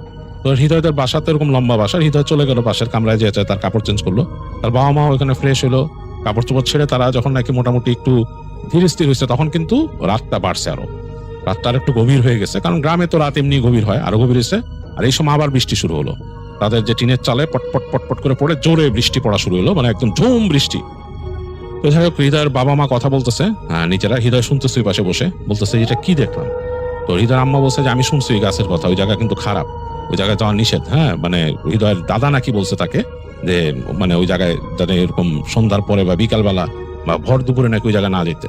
বলছে যে আপনারও ঠিক হয় না। হৃদয়ের মা বলতেছে এরকম আপনি রাত ভরে কাজ করা ওইখানে ঠিক হয় নাই। তো হৃদয়ের বাবা বলতেছে যে আমি যদি কাজ না করতাম তো ধানগুলো উঠাই তোকে, এখন তো অ্যাটলিস্ট ওখানে পলিথিন দিয়ে ঢাকছি, নাহলে তো ঢাকা যেত না, খারাপ অবস্থা। যাই হোক, এসব কথা বলতে হৃদয় শুনতেছে। এই সময় নাকি বৃষ্টিটা হঠাৎ থেমে গেল। তো বৃষ্টি থেমে যাওয়ার পর মনে হইতেছে চারিদিকে একদম নীরব হয়ে গেছে, কোয়াইট, অনেকক্ষণ ধরে বৃষ্টির শব্দ নাই, মানে বৃষ্টি থেমে গেছে। তো হৃদয়ের আব্বা জানলা খুলে দিল বাসার, দেখলো ঠান্ডা বাতাস আসতেছে। তাকায় দেখলো যে মেঘের এক পাশ থেকে মেঘ সরে সরে যাচ্ছে, চাঁদ বের হয়েছে। তো এই সময় তাদের বাসার আশেপাশে বেশ শিয়াল ডাকা শুরু করলো। তো খুব অবাক হলো যে সাধারণত তাদের বাসার আশেপাশে এরকম এত কাছে শিয়াল ডাকে না। তো হৃদয়ের আব্বা চিন্তা করলো হয়তো বৃষ্টি শেষ হয়েছে, এগুলো মনে হয় বের হয়েছে, এরকম চিন্তা করতেছে। তো এর মাঝে হঠাৎ করে সে শুনলো, হৃদয়ের আব্বা জানলার কাছেই ছিল, দাঁড়ায় ছিলেন। তো এর মধ্যে তিনি নাকি শুনলেন যে তার নাম ধরে কে ডাকতেছে, এবং বেশ চাপা কণ্ঠ, মনে হচ্ছে সুর করে করে ডাকতেছে তার নাম ধরে ধরে। তো তিনি অবাক হয়ে গেলেন, কিরে আমার নাম ধরে এইভাবে রাতের বেলা কে ডাকে? এবং তার ভাইরা, তাদের যে ঘর এখান থেকে খানিকটা দূরেই, এরকম কণ্ঠ তার ভাইদের কারো না, তার বন্ধু বান্ধবেরও কারো কণ্ঠ এরকম না। এরকম রাতে কেবল বৃষ্টি থামছে, এইরকম সময় কেউ এরকম বের হয়ে নাম ধরে ডাকবে না। তিনি চিন্তা করলেন ঘটনা কি। তিনি জানলার কাছে গেছেন, তো হৃদয়ের আম্মা তাকে ধরে বসছে, বলতেছে দরকার নাই, জানলা দিয়ে তাকানোর দরকার নেই। তো তারপরও হৃদয়ের বাবা অনেক সাহসী ছিলেন, তিনি জানলা দিয়ে তাকাইছেন। তো ঘরের মধ্যে কিন্তু হারিকেন জ্বলতেছে, অল্প অল্প আলো জ্বালা হারিকেনের। আর বাইরের দিকে তাকায় তিনি দেখতেছেন ওই যে মেঘের ফাঁক দিয়ে চাঁদের আলো পড়ছে একটু, তাদের উঠানের মধ্যে যেসব জায়গা পানি চকচক করতেছে, ওইটা একটু চকচক করতেছে। আর তার সামনে উঠান ছাড়াই আর একটু দূরে গেলে কিছু ঘাস আছে, ওইখানে একটা গাছ আছে মাঝখানে তাদের বাসায়, আম গাছ। এই আম গাছের নিচে কিছু ঘাস জন্মাইছে আর কি, বেশ বড় বড় বেড়ে উঠছে ঘাসগুলা। সেই ঘাসের মধ্যে মনে হচ্ছে কে বসে আছে, অনেকটা ওই হাঁটু গেড়ে বসে থাকলে যেরকম থাকে মানুষ সেরকম, কিন্তু বোঝা যাচ্ছে না একটা মানুষের মতো অবয়ব। এই হালকা চাঁদের আলো বোঝা যাচ্ছে যে মানুষের মতো অবয়ব বসে আছে ওখান থেকে। তো হঠাৎ করে তিনি দেখলেন ওই যে অবয়বটাই সুর করে তার নাম ধরে ডেকে উঠলো, এমন ভাবে ডাকছে হৃদয়ের আব্বা কেঁপে উঠলো, এবং তার সারা শরীর একদম মানে ঠান্ডা একটা স্রোত নেমে গেল, গুজবাম্প হয়ে গেল, কণ্ঠস্বরটা এরকম মনে হলো বাতাসে ভেসে একদম তার জানলা দিয়ে আসলো, এবং ওদিকে তাকায় আসছে এরকম কালো একটা অবয়ব, ওই ঘাসের মধ্যে বসা, ঘাসগুলো মোটামুটি বেশ উঁচু আশেপাশে, এরকম করে মনে হচ্ছে তার দিকে তাকে দেখতেছে। তিনি বুঝতে পারছেন তাকে দেখতেছে, অন্ধকারে কিন্তু কিছু বোঝাচ্ছে না, একটা অবয়ব শুধু গাছটার এই পাশে, এবং মানে বেশ ভয়ঙ্কর লাগতেছে। এবং আবার সুর করে তার নাম ধরে ডাকলো। হৃদয়ের বাবা তাড়াতাড়ি জানলা বন্ধ করে দিল। জানলা বন্ধ করে দেওয়ার পর তিনি একটা হাসির শব্দ পেলেন। হাসির শব্দ পেলেন, সাথে সাথেই ওই পাশ থেকে আবার সেই শিয়ালের ডাক, মানে খুবই মানে ভয়ঙ্কর একটা অবস্থা। তো হৃদয়ের বাবা তাড়াতাড়ি হৃদয়কেও কাছে ডাকলেন, বলে এদিকে আয়। এসে বললেন যে ওখানে শোয়ার দরকার নেই, আলাদা এখানে শো। বসে তিনি তার স্ত্রী এবং হৃদয় তিনজন, মানে বাবা মা ছেলে তিনজন একসাথে ঘুমায় গেলেন গায়ে চাদর ডেকে। এবং তাদের বাসার আশপাশ দিয়ে মনে হইতেছিল যে শিয়ালের পাল ঘোরাফেরা করতেছে, মানে এরকম লাগতেছিল, ডাকে আবার শব্দ করে মুখ দিয়ে। হ্যাঁ, এবং শেষ রাতের দিকে হৃদয়ের বাবা, তার তো ঘুম আসতেছে না, তিনি খুব ভয়ে আছেন, টেনশনে, কারণ তাদের বাড়িতে তিনি খুব বেশি প্রোটেক্টেড করেও রাখতেন না, দরজা নর্মাল ভাবে লাগাইতেন, অনেকে যেমন অনেক রকম প্রোটেকশন দেয় সেরকমও না। তো তিনি ওই শেষ রাতের দিকে মনে হলো যে তার ঠিক বারান্দার কাছে এসে তার নাম ধরে কেউ ডাকছে। এরকম লাগছে। তো তিনি ভয় পাইছেন। ভয় পাওয়ার পরও তিনি চিন্তা করছেন যে না, যেহেতু আমার স্ত্রী সন্তান আছে, আমাকেই এটার প্রোটেকশন নিতে হবে। তো তিনি তাড়াতাড়ি উঠে বসে দোয়া দুরুদ যা পারছেন সেগুলো পড়ছেন, কারণ তার কাছে মনে হয়েছে যে এটা অতিপ্রাকৃত জিনিস, স্বাভাবিক কোনো জিনিস না। আর তিনি চিন্তা করতেছিলেন তার একটা ওখানে ছিল একটা ওই কোচ, মানে যেটাকে টেরা বলে, সেই জিনিসটা তিনি মানে প্রয়োজন হলে সেটা তিনি ব্যবহার করবেন চিন্তা করতেছিলেন। তো যাই হোক, ওইটা আর লাগে নাই। তো তিনি দোয়া দুরুদ পড়তেছিলেন বসে বসে। তিনি দেখতেছিলেন যে হৃদয় ঘুমায় গেছে, তার স্ত্রীও ঘুমায় গেছে। তো তিনি ওই শেষ রাতে পুরোটাই পরে দোয়া দুরুদ পড়লেন, এবং ভোরে যখন আজান দিল, আজানের পর এইসব জিনিস আর মানে ওরকম শব্দটা তো পেলেন না। তিনি মোটামুটি নীরব হয়ে গেছে চারিপাশে, প্রকৃতির যে সাউন্ড এছাড়া আর কিছু নাই। তো তিনি বুঝলেন যে এরকম জিনিসটা শান্ত থাকে না, অতিপ্রাকৃত কিছুটা থাকে না। তো পরদিন তিনি তাদের ওইখানে একজন কবিরাজ ছিলেন, তাদের রিলেটিভ হয়, সে কবিরাজকে তিনি বললেন যে আমার বাসায়, তিনি যে যোগাযোগ করে বললেন যে কালকে আমার এরকম খেতে এরকম হয়েছে, এবং যখন ই তুলতেছি এই দেখছি, তারপর আমার বাসায় এরকম হয়েছে। তো কবিরাজ বলল যে আপনি বাসায় যান, আমি আসতেছি। তো একটু পর কবিরাজ আসছে। তো তখন তিনি অলরেডি যে তার ওই বাকি ধান টান কি গোছায় ফেলছেন, মানে বেশ ভেজা ভেজা অবস্থা, আকাশে মেঘ তখনও। তো কবিরাজ এসে তার বাসার মধ্যে তিনি তার মতো রিচুয়াল পালন করলেন কিছু, মানে এই খারাপ জিনিস সরানোর জন্য। তিনি বললেন যে এখানে পিশাচ ফলো করে আসছিল আপনাদের, আর ওই গাছটা ওখান থেকে দাঁড়ায় তিনি হাত দিয়ে দেখালেন, বললেন যে ওই গাছ ভালো না, ওই জায়গার ওই পরিবেশও ভালো না, ওখানে পিশাচ থাকে এবং সে তার মতোই চলাফেরা করে। আর তার এই যে পাশের যে জায়গা দেখতেছেন, পুরো জমিনটা গাছগাছালি ওইদিকে যা আছে, ওই জায়গায় ওই পুরো জায়গাটাই কিন্তু খারাপ, ওখানে অনেক পিশাচ থাকে। হ্যাঁ, আর ইকে বললো, হৃদয়ের বাবাকে বললো যে আপনার আব্বাও কিন্তু আমারে অনেকবার ওদিকে ডাকায় নিছে, ডাকায় ওই যে আপনাদের ওই যে গোয়াল ঘর, ওই জায়গাটা নিয়ে অনেক কথা বলছে, এবং আমি ওখানে যেও কিন্তু অনেকবার বান দেওয়ার চেষ্টা করছি। সবসময় বান কাজ করে না, আসলে এরা তো আসলে আসা যাওয়া করে এক এক ভাবে, সবসময় কাজ করে না। আপনার এখানেও আমি চেষ্টা করব এই ক্ষেতের কাছে একটু বান দিয়ে দেওয়ার, যাতে এই পাশটায় মানুষ না আসে। তবে আপনারা ওদিকে মারায়েন না, ওদিকে যান না, ওই কর্নারের দিকে যান না। আর বাসাটা এখনই আমি আপনার বন্ধ করে দিতেছি। এই বলে উনি চলে আসেন। তো হৃদয়ের বাবাও চলে আসেন, এবং উনি যা যা চান কবিরাজ তাকে তিনি তা প্রোভাইড করেন, এখানে যা যা মানে লাগবে তার এই বন্ধ করার জন্য। তো হৃদয়ের বাসা বন্ধ করে চলে যায়। ওই দিন উনি বেশিক্ষণ বসেন না। তো আর কোনো সমস্যা হয় নাই রাতের বেলা, হৃদয়দের মোটামুটি ভালোই ছিল, আর কোনো সমস্যা হয় নাই বাসার মধ্যে। আর ওই রাতের বেলা আর হৃদয়ের বাবা যেত না, ওই কোনো খেতে কোনো কাজ থাকলে সেগুলো দেখতে যেত না। আর এরপর তো পানি ছিল অনেকদিন ওখান থেকে, যতদিন বর্ষাকাল মানে ব্যাপক বর্ষা হয়েছে তখন পানিতেই ডুবেছিল, ওই জায়গায় যেত না। এবং পরবর্তী বর্ষাতেও তার বাবা আগেই ওই ধান সরানোর ব্যবস্থা করছে, আর যতটুকু যা কাজ বাকি থাকতো সেগুলো ওই রাতের বেলা করতো না, দিনের বেলায় করতো।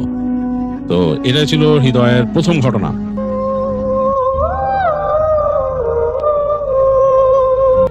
রাসেল ভাই, আপনাকে অসংখ্য ধন্যবাদ আমাকে সুযোগ করে দেওয়ার জন্য। আজকে আমি যে ঘটনাটি বলবো এটি বেশি দিন আগের নয়, প্রায় 10 বছর আগের একটি ঘটনা।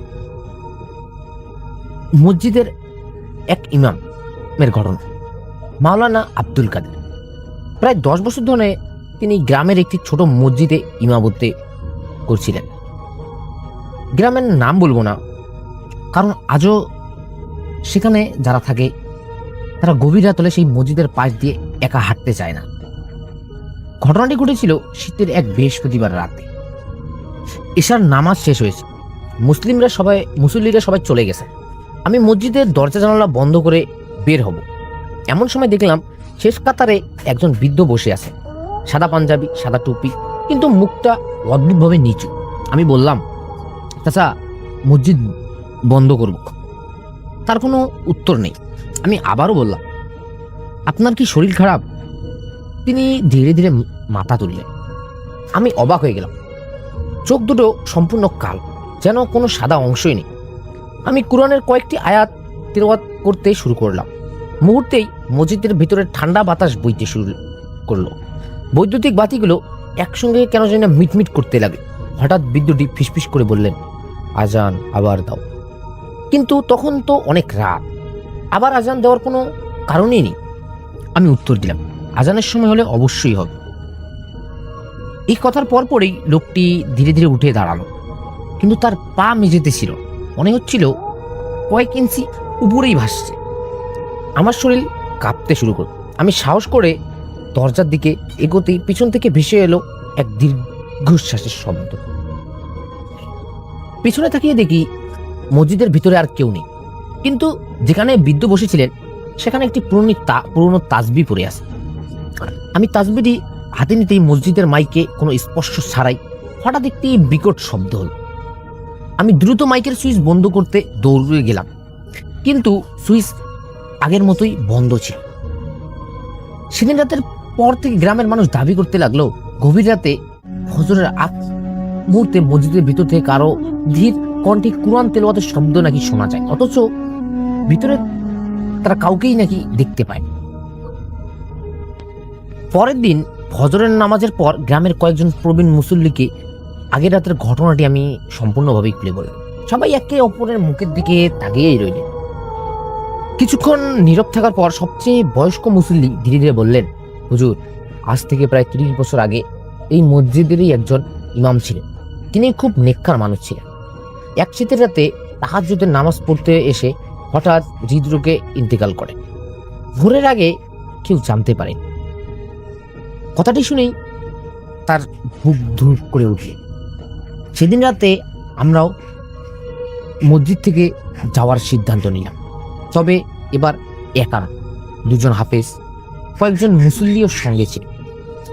রাত প্রায় 2:30, চারদিকে একবারই নিস্তব্ধ। হঠাৎ মসজিদের টিনের গেটে কেমন জানি শব্দ। একজন মুসল্লি দরজা খুলে বাহিরে তাকান, দেখলেন কেউ নেই। তিনি আবার দরজা বন্ধ করলেন। ঠিক তখনই মসজিদের ভিতরে রাখা পুরনো একটি ঘড়ি, যেটি বহু বছর ধরে নষ্ট হয়েছিল, হঠাৎ সেটি টিকটিক করে চলতে শুরু করল। সবাই অবাক হয়ে ঘড়িটির দিকেই তাকিয়ে রইল। এমন সময় মাইকে হালকা ধরনের একটি শব্দ শোনা গেল, অথচ বিদ্যুৎ সংযোগ ঠিকই ছিল, কিন্তু মাইকের সুইচ তো বন্ধ। আমরা শান্তভাবে কোরআন তেলাওয়াত শুরু করল। কয়েক মিনিট পরে সবকিছুই স্বাভাবিক হয়ে গেল। পরের দিন সকালে মসজিদের খাদেম একটি পুরনো কাঠের বাক্স পরিষ্কার করতে গিয়ে একটি ডায়েরি পেলেন। সেটি বহু বছর আগের সেই ইমামের বলে জানা গেল। ডায়েরি ঠিক শেষ পাতায় লেখা ছিল যে এই লেখা পড়বে সে যেন আল্লাহর উপর ভরসা রাখে। অজানা কোনো শব্দ বা দৃশ্য দেখলেই ভয় পেয়ে ভুল সিদ্ধান্তে নেমো না। সত্যিকারের নিরাপত্তা একমাত্র আল্লাহর কাছে। সেদিন থেকে আমি একটি বিষয় আরো দৃঢ়ভাবে বিশ্বাস করতে শিখলাম। রহস্যময় ও ব্যাখ্যাতীত কোনো ঘটনা ঘটলেও মানুষের উচিত আতঙ্কিত না হয়ে আল্লাহর উপর ভরসা রাখা এবং যাচাই বাছাই করে বিষয়টি দেখা। তবে আজও গভীর শীতের রাতে সেই মসজিদের পুরনো ঘড়িটি মাঝে মাঝে হঠাৎ টিকটিক শব্দ করে গ্রামের মানুষরা দাবি করে। এই ঘটনার প্রায় কয়েক মাস কেটে গেছে। গ্রামের মানুষ ধীরে ধীরে সব ভুলে যেতে শুরু করছে। আমিও ভেবেছিলাম হয়তো সেদিনের সবকিছু কেবল অদ্ভুত এক কাকতালীয় ঘটনা ছিল, কিন্তু রমজানের 27তম রাত, তারাবির নামাজ শেষ হয়েছে, সবাই চলে গেছে। আমি মসজিদের ভিতরে বসে কোরআন তেলাওয়াত করছিলাম। হঠাৎ বাইরে প্রচন্ড ঝড় হলো। একটি বজ্রপাতের আলোয় মসজিদের জানালার কাছে একটি মানুষের ছায়া দেখতে পেলাম। আমি দরজার কাছে গিয়ে বাইরে তাকালাম, দেখলাম কেউ নেই। আবার ভিতরে ফিরতেই লক্ষ্য করলাম প্রথম কাতারের এক কোণে একটি পুরনো তাসবিহ পড়ে আছে। আমি অনেক চিন্তিত হয়ে গেলাম। এটি তো সেই তাসবিহ নয় যেটি আমি আগেই আলমারিতে তুলে রেখেছি। আমি তাসবিহটি হাতে নিতেই মসজিদের ভিতর থেকে নিদ্র একটি কণ্ঠে কোরআন তেলাওয়াতের শব্দ ভেসে। শব্দটি খুব ক্ষীণ, যেন দূর থেকে আসছে। আমি চারদিকে খুঁজে দেখলাম, কোথাও কেউ, কিন্তু কয়েক মিনিট পর শব্দটি থেমে গেল। পরদিন সকালে গ্রামের কয়েকজন মুসল্লিকে ঘটনাটি বলতেই তারা জানালেন ঝড়ের সময় তারাও দূর থেকে মসজিদের ভিতরে আলো জ্বলতে দেখেছেন, কিন্তু পরে এসে দেখেন সব বাতি নিভে আছে। সেই ঘটনার পর আমি বুঝলাম সব রহস্যের ব্যাখ্যা মানুষের জানা নাও থাকতে পারে। তাই ভয় না পেয়ে শান্ত থাকা, আল্লাহর উপর ভরসা রাখা এবং যাচাই করে দেখা, এটি সবচেয়ে বেশি গুরুত্বপূর্ণ। আবারও এই ঘটনার প্রায় 6-8 মাসের মতো কেটে গেল। আর কোনো অদ্ভুত ঘটনা ঘটে। একদিন গ্রামের এক বৃদ্ধ আমার কাছে এসে বললেন, হুজুর, আজ রাতে মসজিদের পিছনে পুরনো কবরস্থানে যাবেন না? অনেকেই নাকি সেখানে অদ্ভুত ছায়া দেখেছে। আমি কোনো গুজবে বিশ্বাস করলাম না। ঈশার নামাজের পর মসজিদের সবকিছু গুছিয়ে দরজা বন্ধ করে বের হলাম। রাত তখন প্রায় 11:30। হঠাৎ মসজিদের ভেতর থেকে দরজা বন্ধ থাকা অবস্থায় একটি আজানের মতো সুর ভেসে। আমি স্তব্ধ হয়ে গেলাম। পিছনে তাকিয়ে দেখলাম মসজিদের একটি জানালায় ক্ষণিকের জন্য যেন কারো ছায়া নড়ে উঠল। আমি দ্রুত ফিরে গিয়ে দরজা খুললাম। ভিতরে ঢুকে দেখি সবকিছুই আগের মতনই আছে, কিন্তু প্রথম কাতারের মেঝেতে একটি পুরনো কাগজ পড়ে আছে। কাগজটিতে আরবি হরফে একটি দোয়া লেখা ছিল, আর নিচে অস্পষ্ট হাতে লেখা মাত্র একটি বাক্য, ভয় নয়, ইমানকে শক্তিতে রাখো। আমি কাগজটি তুলে আলতো করে ভাঁজ করলাম। ঠিক তখনই মসজিদের পুরনো দেয়াল ঘড়িটি, যা অনেকদিন ধরে বন্ধ ছিল, হঠাৎ একবারে টং করে বেজে উঠল। তারপর আবার সম্পূর্ণ নীরবতা। আমি ধীরে ধীরে বাইরে বেরিয়ে দরজায় তালা লাগালাম। সেদিনের পর থেকে আর কখনো সেই রহস্যময় ছায়াকে আমি অবশ্য দেখি। তবে গ্রামের লোকেরা এখনো বলে, শীতের গভীর রাতে মসজিদের পাশ দিয়ে হাঁটলে কখনো কখনো ভিতর থেকে কোরআন তেলাওয়াতের ক্ষীণ সুর নাকি ভেসে আসে। এবার ঘটনার প্রায় কয়েক বছর কেটে গেল। আমি অন্য একটি জেলায় বদলি হয়ে গেলাম। ভেবেছিলাম সেই গ্রামের মসজিদের রহস্য হয়তো চিরদিনের মতো পেছনে ফেলে এসেছে, কিন্তু এক শীতের রাতে হঠাৎ একটি ফোন এলো। উপাস থেকে কাপা গলায় মসজিদের নতুন ইমাম বললেন, হুজুর, আপনার সঙ্গে জরুরি কথা আছে। আমি বললাম, কি হয়েছে? তিনি কিছুক্ষণ চুপ থেকে বললেন, আপনি যে তাসবির কথা বলেছিলেন সেটি আজ আবার প্রথম কাতারে পাওয়া গেছে। আমার হাত ঠান্ডা হয়ে গেল। আমি তো সেই তাসবিটি নিজের আলমারিতে তালাবদ্ধ করে রেখেছিলাম। আমি সঙ্গে সঙ্গে আলমারি খুললাম। তাসবিটি সত্যি সেখানে ছিল। তাহলে নতুন ইমাম যেটি দেখেছেন সেটি কি? পরের দিন আমি আবার সেই গ্রামে ফিরে এলাম। মসজিদে ঢুকতেই এক অদ্ভুত নীরবতা অনুভব করতে পারলাম। নতুন ইমাম আমাকে প্রথম কাতারে নিয়ে গেল। সেখানে একটি তাসবি রাখা ছিল, দেখতে ঠিক আমারটার মতনই, কিন্তু হাতে নিয়ে দেখি এটি অনেক পুরনো এবং সুতোটি প্রায় ছিঁড়ে গেছে। ঠিক তখনই মসজিদের পুরনো মাইকে হালকা একটি শব্দ ভেসে এলো। তারপর আবারও সম্পূর্ণ নীরবতা। আমরা চারদিকে খুঁজলাম, কেউ নেই। মসজিদের দরজাও ভিতর থেকে বন্ধই ছিল। বের হওয়ার আগে আমি তাসবিটি আলতো করে তাকের উপরে রেখে দোয়া করলাম। সেই রাতের পর আর কখনো এমন কোনো ঘটনা ঘটেনি। আজও মাঝে মাঝে মনে হয় হয়তো কিছু ঘটনার সম্পূর্ণ ব্যাখ্যা আমাদের জানা হয় না।